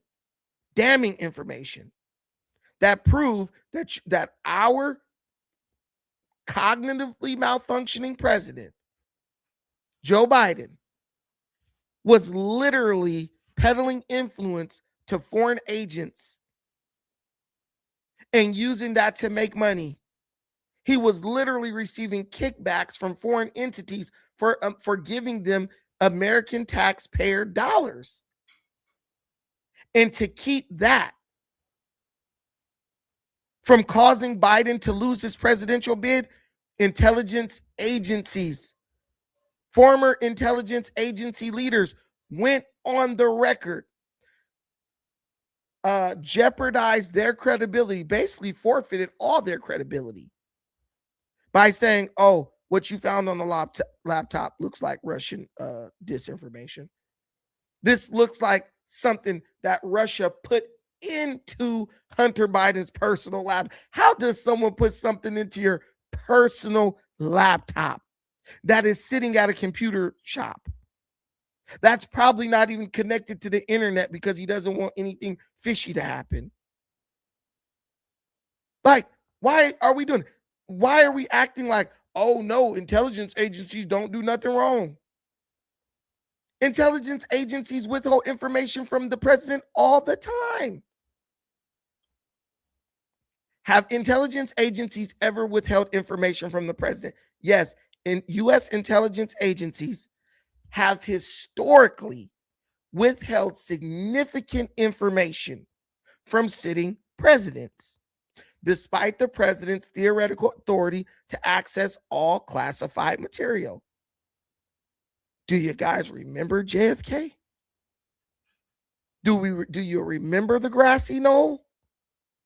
Do you remember what the intelligence agencies do to presidents who get out of line? Oh, that stuff only applies when the guy you want in office is in office, huh? We're literally going to believe intelligence agencies like the CIA, the guys who the CIA dumped drugs in our community. They're bad. The FBI, they went after Martin Luther King and they assassinated him and Malcolm X. But now, if those corrupt intelligence agencies go at Trump, oh, now they can be trusted. Ain't that about nothing? If they go at Trump, they can be trusted. But when they go after Martin Luther King and JFK and Malcolm X, they're bad. They're bad if they're killing the people you like, but they're good if they're going after the people you don't like. No, I just think they're bad in general. I think they're bad in general. And I think Trump is the first president in a very long time who had the balls to stand up against them, to stand up to him. But he needs the support of the people. Hey, my brother, thank you for contributing again. Look who the Democrats have trying to replace the guy in Maine who was running for office. Oh my God. Who's replacing Graham Plattner? Graham Plattner replacement.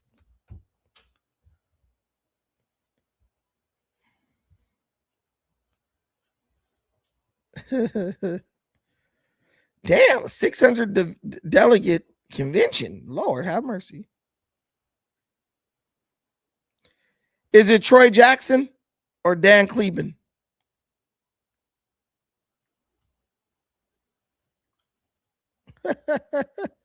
Tell me the name so I can look him up.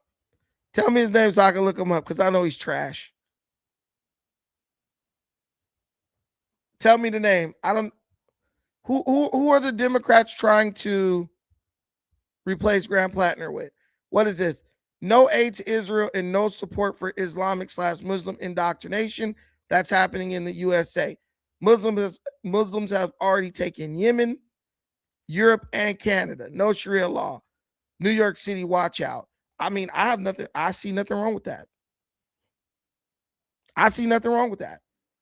I can say no military support for Israel and no support for Muslim indoctrination. I'm okay with that. I'm totally fine with that, especially since we did all this fighting in Iran. They shouldn't need anything else from us. Yes, 100%, Jim. Trump is going after the deep state. The CIA is a part of the deep state. The FBI is a part of the deep state. Of course, they're going to try to deny. They had a group of 5 at a debate last night. You'll know right now. Oh, my God. I'm going to watch that debate I'm gonna watch that debate and cover it. I'm gonna do it in a VOD, a short form video. Hey, thank you for becoming a member, guys. Consider membership. Consider contributing to the stream. You guys know we're almost at 10 $5 super chats. So if you're in a position to do so, you will help us reach our goal of 10 super chats of $5 or more. But that's pretty much it. I'm trying to give y'all a good morning show. So I don't want to if you guys are going to be here with me in the morning, I don't want to bore you guys. I want you guys to be excited about what's going on. I saw some mess today. You know, sometimes I like to get messy. I saw some mess today that I thought about covering. It was funny. Ooh. Ah! Did you guys see this thing? Do you guys know that game where these dudes? I see the clips from the Poor Man's Podcast, bro. It's funny as hell. I see his clips come up, and he's always talking about equal opportunity and equal rights against men and women, equal rights for men and women. And bro, there's this sport where usually it's two men who are running into each other, trying to knock each other over. What is it called? I don't know what it's called. Hold on, let me ask Gemini.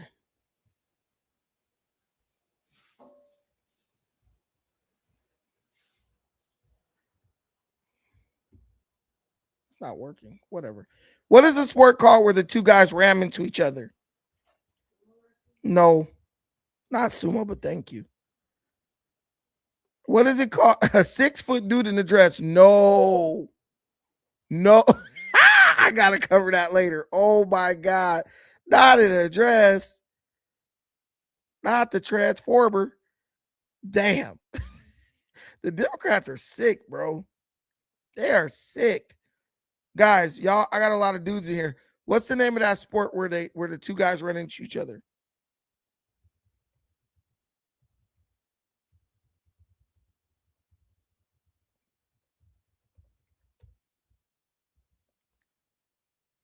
Oh, Run It Straight. It's called Run It Straight or Run Nation Championship. Okay, so a lady, dude looks like a lady. That song popped in my head when you said bro had a dress. So this lady challenges this guy to this sport, right? And oh my God, Becky, look at her butt. No. So this lady, as a sign of solidarity with women everywhere, goes up against this guy, right? And I want to get me out the way so y'all can see what happens. This was sad. This was crazy. Check this out. Damn. 3, 2, 1, run it! Dude. And for a second, I was like, yo, this is a tough ass lady. This lady is strong as hell because she was on her feet. Look at this, right? You can look at it on TV. At first, I was like, yo, this lady is strong as hell. And then this chick just passed out. How you knocked out on your feet and fall face first? She looked like she got hit by Tyson. Look at this. 3, 2, 1, run it! She's dead, bro.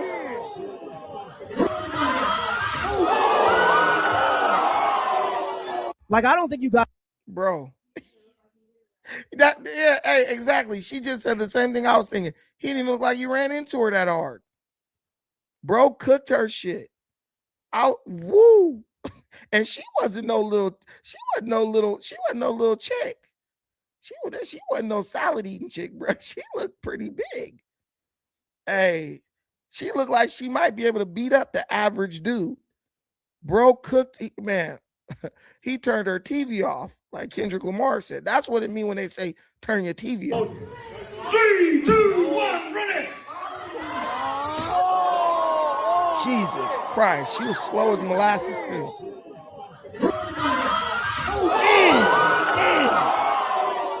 Like, I don't think you guys understand. I've seen these rugby head-to-head hit videos, and number one, I'll say that no woman should ever be involved in that type of environment or that type of sport. Never. It just shouldn't happen. But number two, these guys are shaving years off of their lives for just sheer entertainment value. They're getting paid in gum. They're getting paid in injuries. He sound like a little dude. They're taking years off their life to not, bro. Running into another man don't take no years off your life. Trust me. Now, if you getting traumatic brain injuries, yeah. But if you hit with your shoulder like you supposed to, which is what she tried to do, you'll be all right. I played football for many years. My speech is not slurred.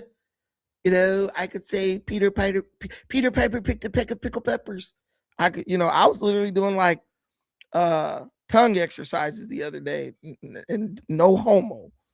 But you can look that up on like AI and stuff, and they'll tell you like phrases and terms that you could say. But I played football many years, and as long as you ain't trying to weaponize your head against people, you'll be all right. So I don't know about that, but she tried to lower her shoulder and use it on bro. It's just that when she did, the force of the impact and bro's body severed her damn shoulder from her neck, and she passed out. She flopping like Caitlin Clark. My wife said she should have got lower. Stop. She tried. She got her ass cooked. Hey, are you guys interested in this Nolan Wells situation at all? Because I was thinking about covering that again this evening. There's some developments in that, but it's looking like a classic case of just race baiting.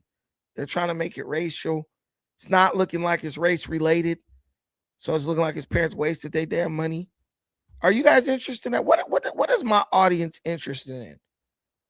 Y'all, I know y'all ain't interested in texting. I mean, into commenting on here. But the dude in the dress, you lying. That's funny. Hold on, let me see.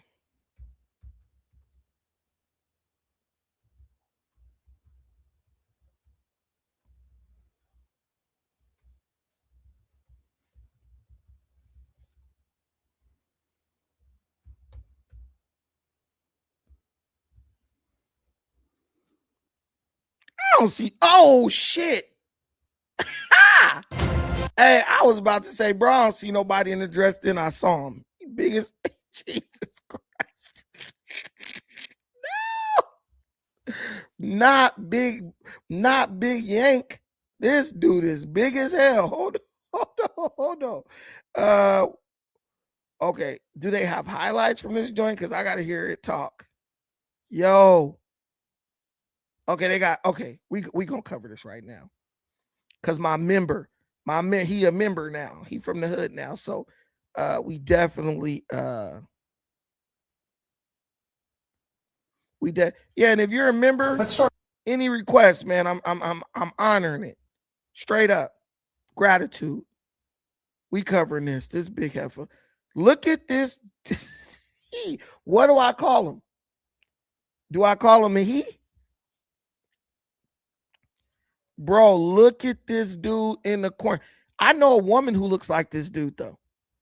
I know a woman who's an actual woman. I trained jiu-jitsu with her, and my thigh rubbed up against her stuff, and she's an actual woman.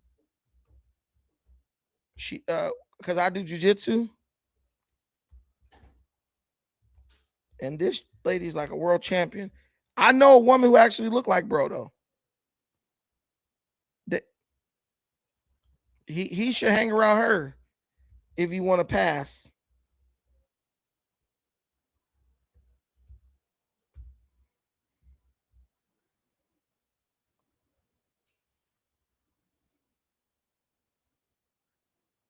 I'm trying to find a picture of her in a dress, but I don't think one exists. You saw a picture of Gabby in a dress? Oh, here she go. Yo. Here she go right here. This girl does Brazilian jiu-jitsu. She's actually a woman, though. Her name's Gabby Garcia. I didn't lightly assault her. My freaking thigh rubbed up against her junk while we were doing jiu-jitsu, so I know she's a woman. How's that assault? That happens. Stupid. Just because, ew, girls are nasty. That's you, one of those. You're one of those, dude. Jesus Christ. This is another picture of her. So if bro hung around with her, bro might be able to pass.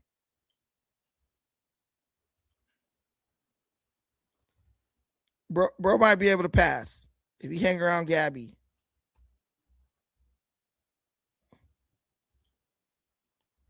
But she looks a little more feminine when she loses weight. It's just when she's huge.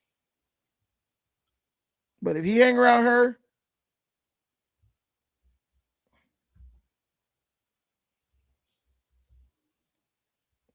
but yeah, so let's look at this dude. So this dude is over in the corner looking like Gabby in that big ass dress. So the moderator asked him, why are you qualified to be a Maine senator? And I'm sure their answers are going to be excellent. Let's start with how well you are known or not known to the voters.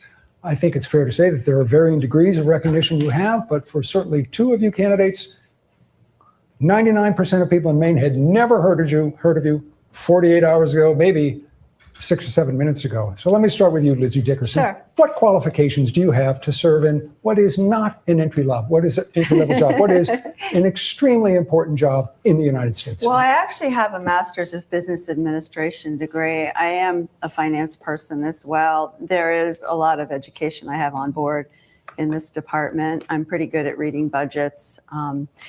I'm actually a town manager. I have been a town manager, and I can say that I've lowered people's taxes while also raising salaries and benefits. So there's there's one thing, but no, it's true. I mean, but I think the reason I'm doing this is because people have become disenfranchised. They feel like everyday people can't have access to their own government. The qualification for running for office doesn't really involve pretty fancy things. It involves being a citizen. As you know, you've probably read the Constitution and the laws. People feel like they just can't do that because there's so much money in government. They can't run. They'd never stand a prayer of a chance. And so that's why I've done it. Dan Cleveland. Yeah, well, I am not a career politician. I've spent the last 20 years starting a business out of my garage, raising twins. I've grown my business from me and my brother to now over 100 employees. We provide a living wage. We cover 100% of their health insurance premiums. We provide for their retirement, and we've given millions of dollars back into our community to help preserve this wonderful state that we live in. In addition to that, I've served on numerous nonprofit boards. I'm on the board of the University of Southern Maine, my alma mater. And I've also served as the leader of the Maine Brewers Guild, helping small businesses grow small businesses here in Maine and revolutionize the beer industry in this state. And I went on to serve as the chair of our National Brewers Association, representing the interests of over 9,000 small businesses across this country, and making sure that small businesses had a seat at the table against the large multinational brewers. So people know Dan Kleban in Maine. And so I think people are sick and tired of career politicians, and I'd look to go down to DC and bring that kind of unique experience, which is sorely lacking. Ashley Webb, what qualifications do you have to serve in the U.S. Senate?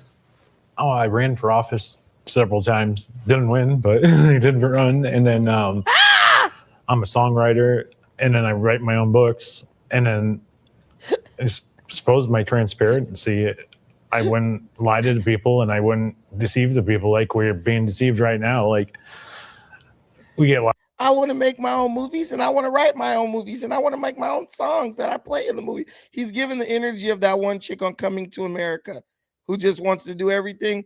But I'll tell you right now, the first two, I like both of them. I like Kleban way better because he's actually a business owner, and he sounds like he earns his money. But let's be real, all of these people, including this deranged lunatic, is they're all more qualified than Graham Plattner was. His only platform was, I'm going to give everybody everything free. Universal health care, yeah. But notice how once you get rid of you cut off the head of the snake of lunacy, notice how normal people come to run. People who actually have accomplishments. What has Graham Plattner ever accomplished? Absolutely nothing. But he was winning by a wide margin because Democrats are voting for nothing but weird. And I wouldn't be surprised if this guy is in the lead at the end of this debate. He might be a little too weird. But for the Democrats, you just have to be weird and passable. That's all they get. You got to be weird and passable. If this guy came with his haircut in a regular in men's clothes and got up there saying, we need affordable health care and this and that, and health care is a human right. And if he came saying that, they'll be voting for him because these people want extremist. They want extreme in every category. They don't want Cleveland. Cleveland sounds too much like a regular guy. Or this lady. She looked like a damn librarian. I did smoke and mirrors, like what was going on with ICE, pretending like these victims did something wrong. Like that's unacceptable. He's in the lead. And I suppose the biggest thing is like I'm just an angry citizen now, and if I got elected, I'd be an angry senator, and I think that would probably be their worst nightmare.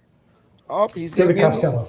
Like Dan, I haven't held elective office, but I have, as I mentioned earlier, I've held senior level positions for over 27 years, actually. I was a top aide to Maine Secretary of State. I was a top aide to the mayor of Baltimore. I was a top aide to the mayor of Baltimore when he became governor. I also served as a country program manager for USAID and a country team leader for USAID, OTI, in countries like Cambodia, Kosovo, Bosnia, Haiti. Why would you want a guy who helped failed mayors in failed areas and served as one of the heads of USAID, where they were given billions of your taxpayer dollars to random causes in unknown third world cesspools? Why would you want to make him a senator in your state? These people, the only person who sounds even remotely close to being qualified is Cleveland. The rest of these people are just shills. They're idiots. I also helped to run the state's Department of the Environment in Maryland. So I've got over 27 years of senior level hands-on government experience. I believe I have the most experience of any of the candidates in this race for the United States Senate. Yeah, experience at doing the wrong thing. Managed, instead of just talking about or legislating about public policy, I've actually managed complex multi-million-dollar operations and programs, not only in the United States, but as I've said, abroad.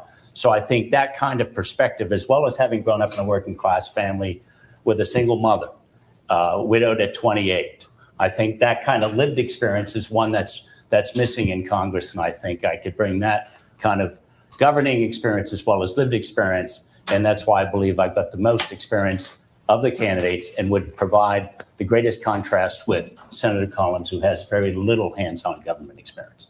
Mm-hmm. Wait. Yeah. That statement needs to be called on. Sure. You just said Senator Collins. Come on, man. This guy is dumb as hell.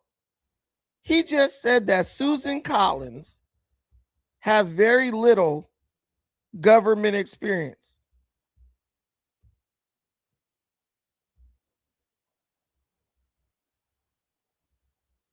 What are you talking about? She's literally run for governor. She literally ran for governor. So how does she have very little political experience? She's literally the senator right now. This guy's an idiot. But these people just say anything. They're trying to appeal to the weirdos in the stands and the people who don't do research. Let's at least listen to the moderator try to check them. Has very little hands-on experience. I'm talking about the That statement needs to be called on. Sure. You just said Senator Collins has very little hands-on Senator experience. Collins, I'm talking about the kind of hands-on, get your hands dirty, managing programs and operations, governmental programs. As you know, a legislator will talk a lot about programs, will talk a lot about legislation, but they've never fully managed the kind of operations and programs that I believe I have. And that's the kind of contrast I'm talking about. Okay. He sounds like a fool. What up, 3-man? Hi, my name's Tammy. I like to run for, the reason why I'm running for senator because I'm a great songwriter. Not only I write songs, but I got good fashion senses. And What's yeah. the dude name off of The Simpsons? What's Homer Simpson's best friend? Barney? Is his name Barney? Barney, Mo, Bo, the one who always drunk. I think it is Barney. That's how bro look. Hey, that's how bro look, man. Yo, bro, he looked like he used to follow Grateful Dead and shit. Barney Gumble. No. That's his name. Barney Gumble. That's how bro look. Bro look dead like Barney Gumble. Bro, this nigga looked like he had a bad LSD trip. Boy, Tier 1 gear. We over here looking at this. This nigga said, "Cause I write songs." Let's listen to what he said one more time. Why? Hey, Brandon. What? I lost my shit when you played that part, bro. I lost everything, bro. I didn't know if you could see me in the back. I saw you in the backstage. So I was like, oh, that's why he muted my ass just in case. I look, Will Sasso. Damn, wasn't Will Sasso on Mad TV? Hey, bro. Wait, let's listen to his part again when they asked him. They asked this man in address, "Why are you qualified to be a Maine senator?" Listen to what she said. I did run, and then I ran for office. Experience with Ashley Webb, what qualifications do you have to serve in the U.S. Senate? I ran for office several times. Didn't win, but I did run. And then I'm a songwriter, and then I write my own books. And then I suppose my transparency, I wouldn't lie to the people, and I wouldn't deceive the people like we're being deceived right now. Like, we get lied to, smoke and mirrors, like what's going on with ICE. Pretending like these victims did something wrong. Like, that's unacceptable. I'm done. And I suppose the biggest thing is, like, I'm just an angry citizen now. And if I got elected, I'd be an angry senator. And I think that would probably be their worst nightmare. David Costello. Nobody even knew what to say after that. This is cringe as hell. How did this person get on stage? That's my question. How did they get to this point?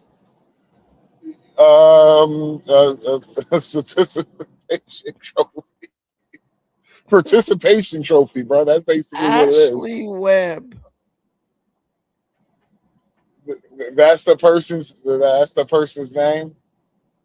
Yes. Like, dude, at what point it's like, all right, it's at a point to where when are we going to start saying, yo, this is really a mental illness, bro? This is like a mental illness, bro. Like, for real. My God. Like, we wouldn't make fun of, we wouldn't put people who are suffering from Down syndrome or mentally disabled, we wouldn't put them out there in the forefront and making them seem like, yeah, you can do it. We wouldn't do that. That would be basically bullying. And this is basically what this shit is starting to seem like. It's bullying, but in reverse.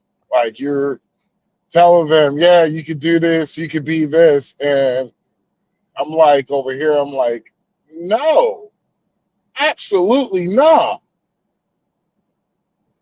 So you're saying they can't be whatever they want to be? I feel like I identify as a 42-year-old white man with a 401k that's doing great at this moment. The lie detector that is a lie. I am a 38 overweight black man whose Roth IRA is doing okay, but not great. This dude writes his own books and then makes his own movies. And he writes his own songs for the movies. And he's an angry citizen. What books? Could you pull the books up, bro, for I'm the not audience, pulling that bro? shit up. No, hell no. Oh, dude. I don't even, All right. man, I'll probably get my shit flagged. There'll probably be some weird, it'll probably be weird, man. This All nigga right, got a hey, dress at on. least play one song, bro. Play one song. No, bro, he probably got that shit copywritten. You know, weird people always think they shit is valuable. or I think homie might be the new songwriter for the Democrats, because their protesting chants have been cast ever since USAID, so he probably could have been the one that was like, we're fighting for the climate, we shall not be moved. Hey man, I'm a part of the climate. Like my daughter says, she's like, I'm part of the environment. People like, we gotta save the environment. Well, I'm part of the environment, so I need to be able to use my stuff. Yeah, like hook a brother up with a couple of $1,000. Since I want to be social. This is just a joke. This is a joke, man. The Democrat Party has become a joke, man. And people still are there. Look, it's like saying this. I know that the other option is absolutely trash, but Trump. And at a certain point, but Trump is no longer a viable excuse for voting for people shouldn't be anywhere near our political apparatus. Like, dude, you got this chick with this dude with a dress on. And he should be main senator because he writes his own songs. This is stupid. But go ahead and make your last point. Dude. I'm about to head out. I gotta go somewhere. You love calling in at the very end.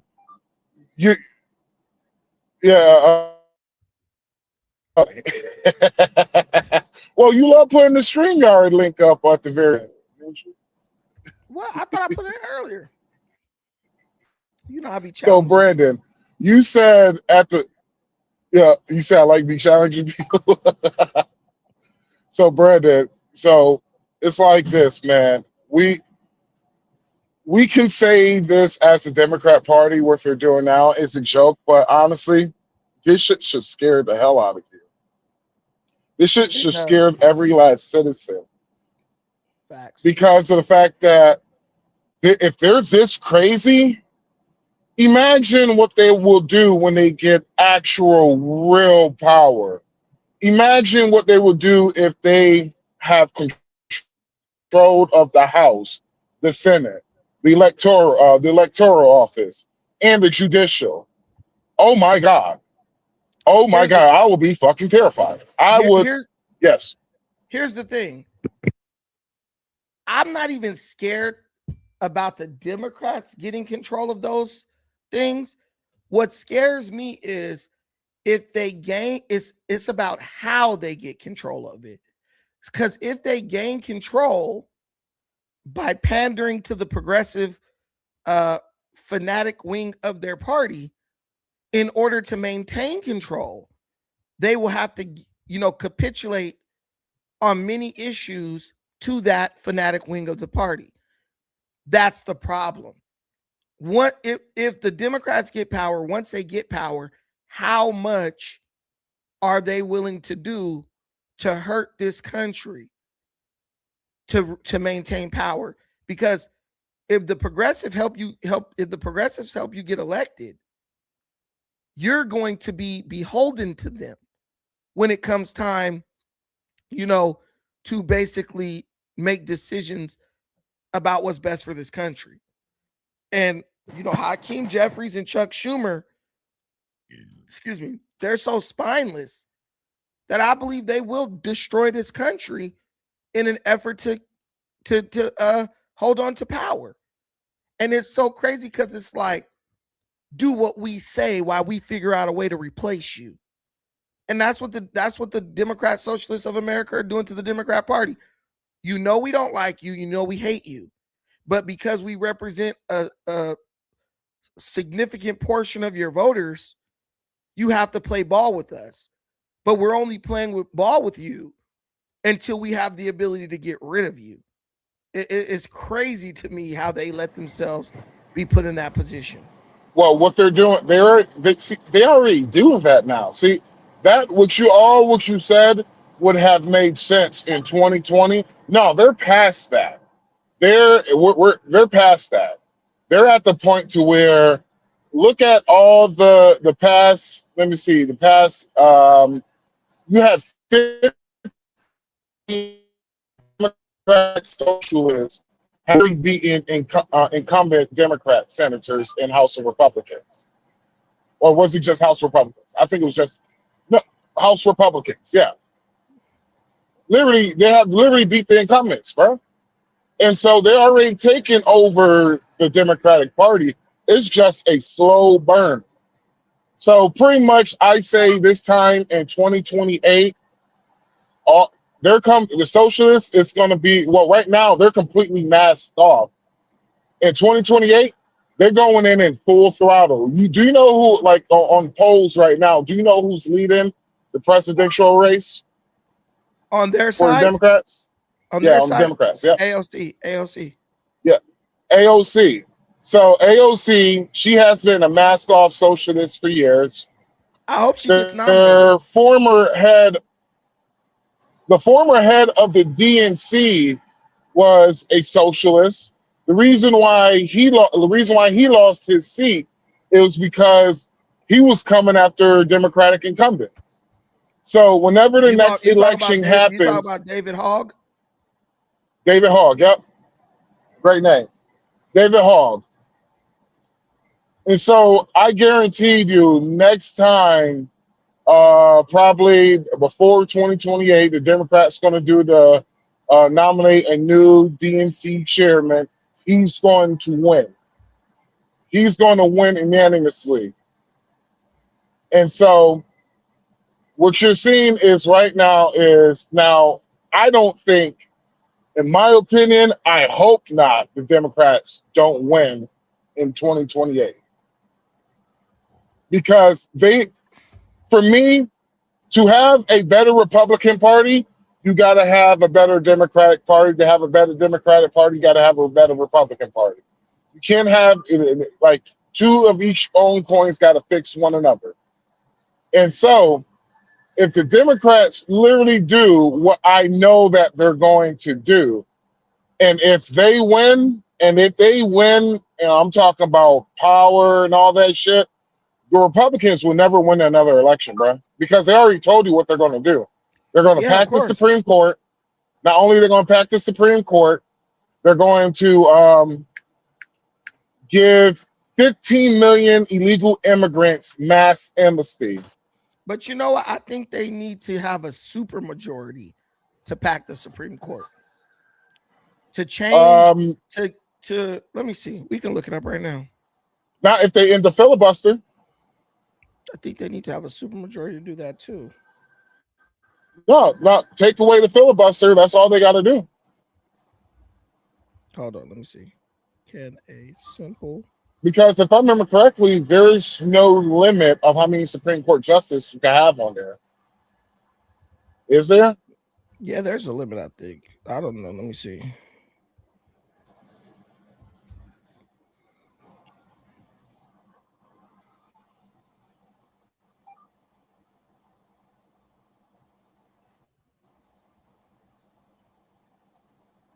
Because I know O'Rourke said he's retiring, and Clarence Thomas, he should go ahead and retire, have Trump replace them too. And Amy Coney Barrett, oh my God, she has been such a disappointment. But also, she should retire too, because it clearly shows that she's been emotionally manipulated by all of her votes. Who?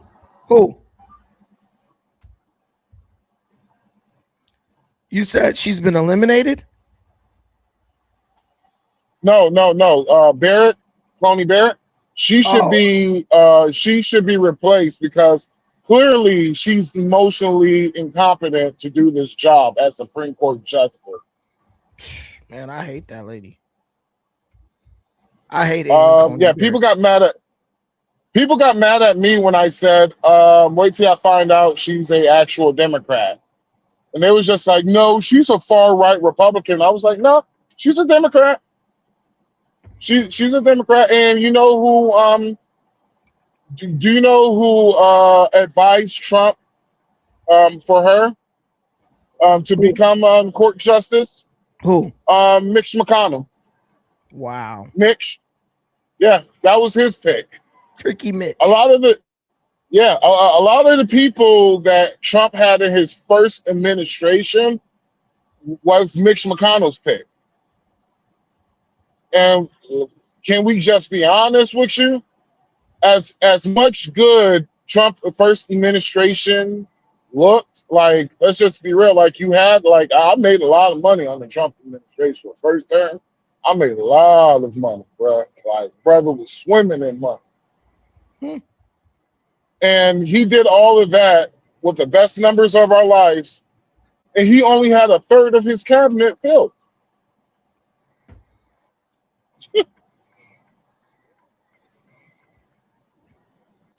Did you ever find the information? Yeah. They can end everything on a simple majority. They can end everything with a simple majority. And it's saying that it's, and when I was asking AI, it's saying that the Democrats are highly likely to attempt eliminating the legislative filibuster if they regain control of the Senate, as Senate Majority Leader Chuck Schumer and numerous caucus members have explicitly stated this is necessary to pass priorities like codifying abortion rights and restoring the Voting Rights Act. With the retirement of filibuster opponents, Joe Manchin and Kyrsten Sinema, Democrat leaders claim they now possess the 51 votes required to change Senate rules via simple majority. I don't know, man. It's weird. I still like, a lot of stuff is going on, but I'm one of those people who's like, I still don't see a reason to vote Democrat. It's like, if you're mad because things are bad, you're gonna react to that by making things worse. That would be absolutely crazy to me. But Dog. hey, people do what they do. Hey, the Democrats, and that's one thing I have respect for the Democrats, in which I lose respect for the Republicans. At least the Democrats are going to make the attempt to do what they said they're going to do. Like, literally, what's his name? John Thune? Yeah.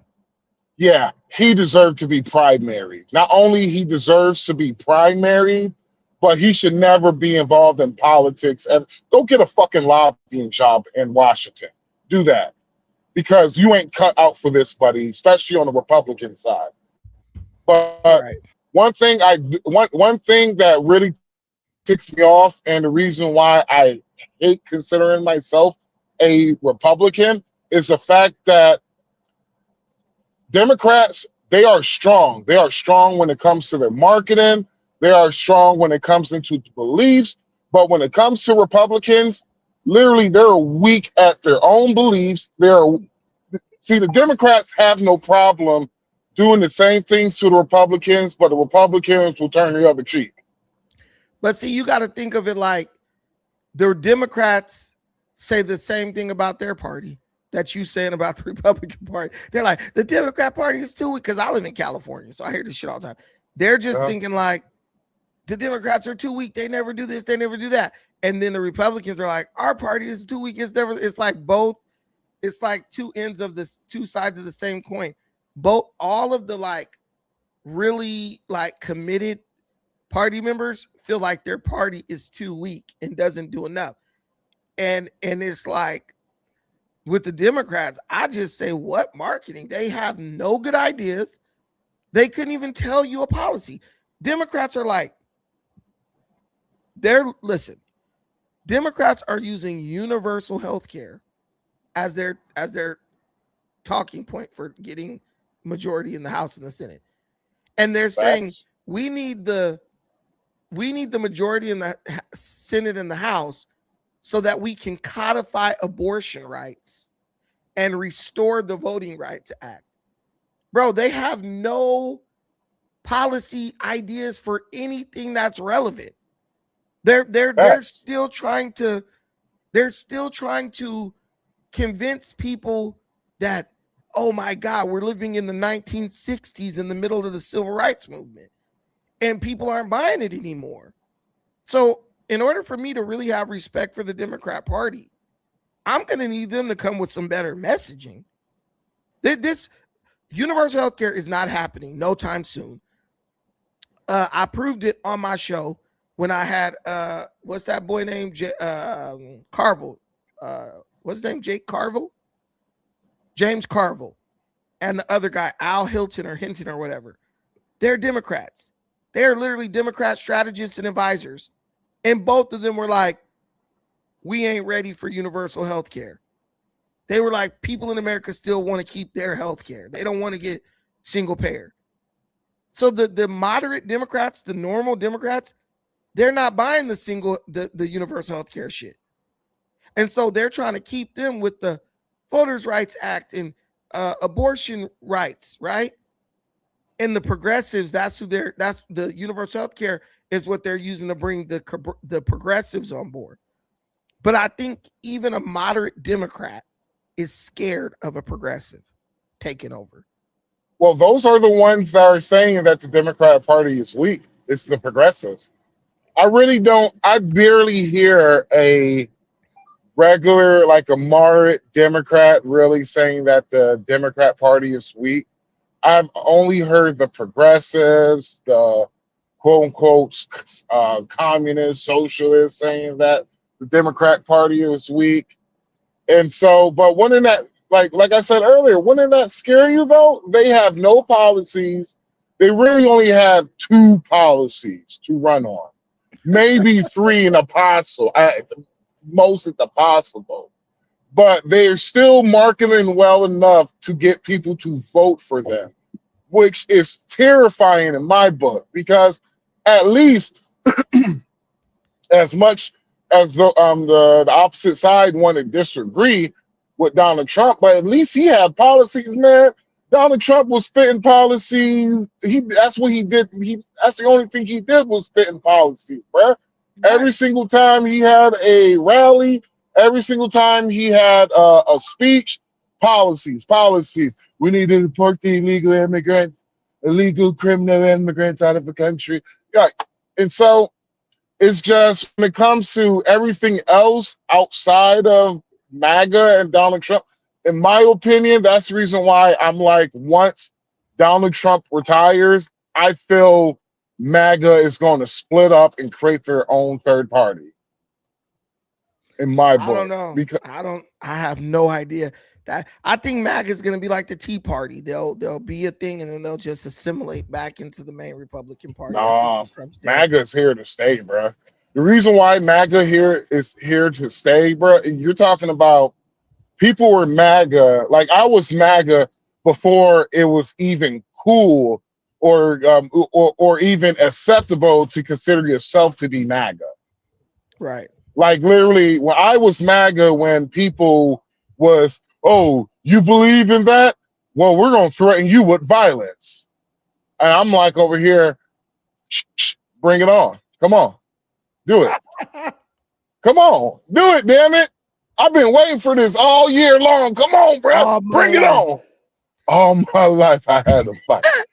But 3-Man, thank you for coming up. I appreciate you hopping up, man. I do. Appreciate you having me up, man. And your moderators need to get on their jobs in your chat too, bro. Shit, I don't even think my moderators are here, bro. The people who are my moderators don't be shit. watching. If you can make me a moderator, I'll help out moderate. If you ever need I'll help make out, you a mod. moderate. I'll make you a mod for sure. Yeah, because you have some dudes coming in saying some outlandish stuff. I'm like, bro. They do that on purpose. They do that on purpose, bro. Yeah, man. But you have a blessed day. Enjoy. Hopefully you come on live later on today, man. So I can laugh at more of this shit. I might go live later, maybe. Oh man, dude, I would love to bring you on the show one of these days, bro. But yeah, man, you have Oh, a for great sure. day. Enjoy your time with the chilling, with your chilling and old lady. All right. Thank you, my man. Yes, sir. Peace, brother. Peace. Thank all y'all for watching. I appreciate y'all rocking with me. It was a good show. See me tomorrow, 8 o'clock in the morning. We'll be back for Friday. What is it? Today's Friday. Oh, shoot. We might go 8 on Saturday. Y'all gonna be asleep though. But I might do 8:30 on Saturday. We'll see. Thank y'all for watching us. I appreciate everything you do for me in this channel. Till the next time, peace.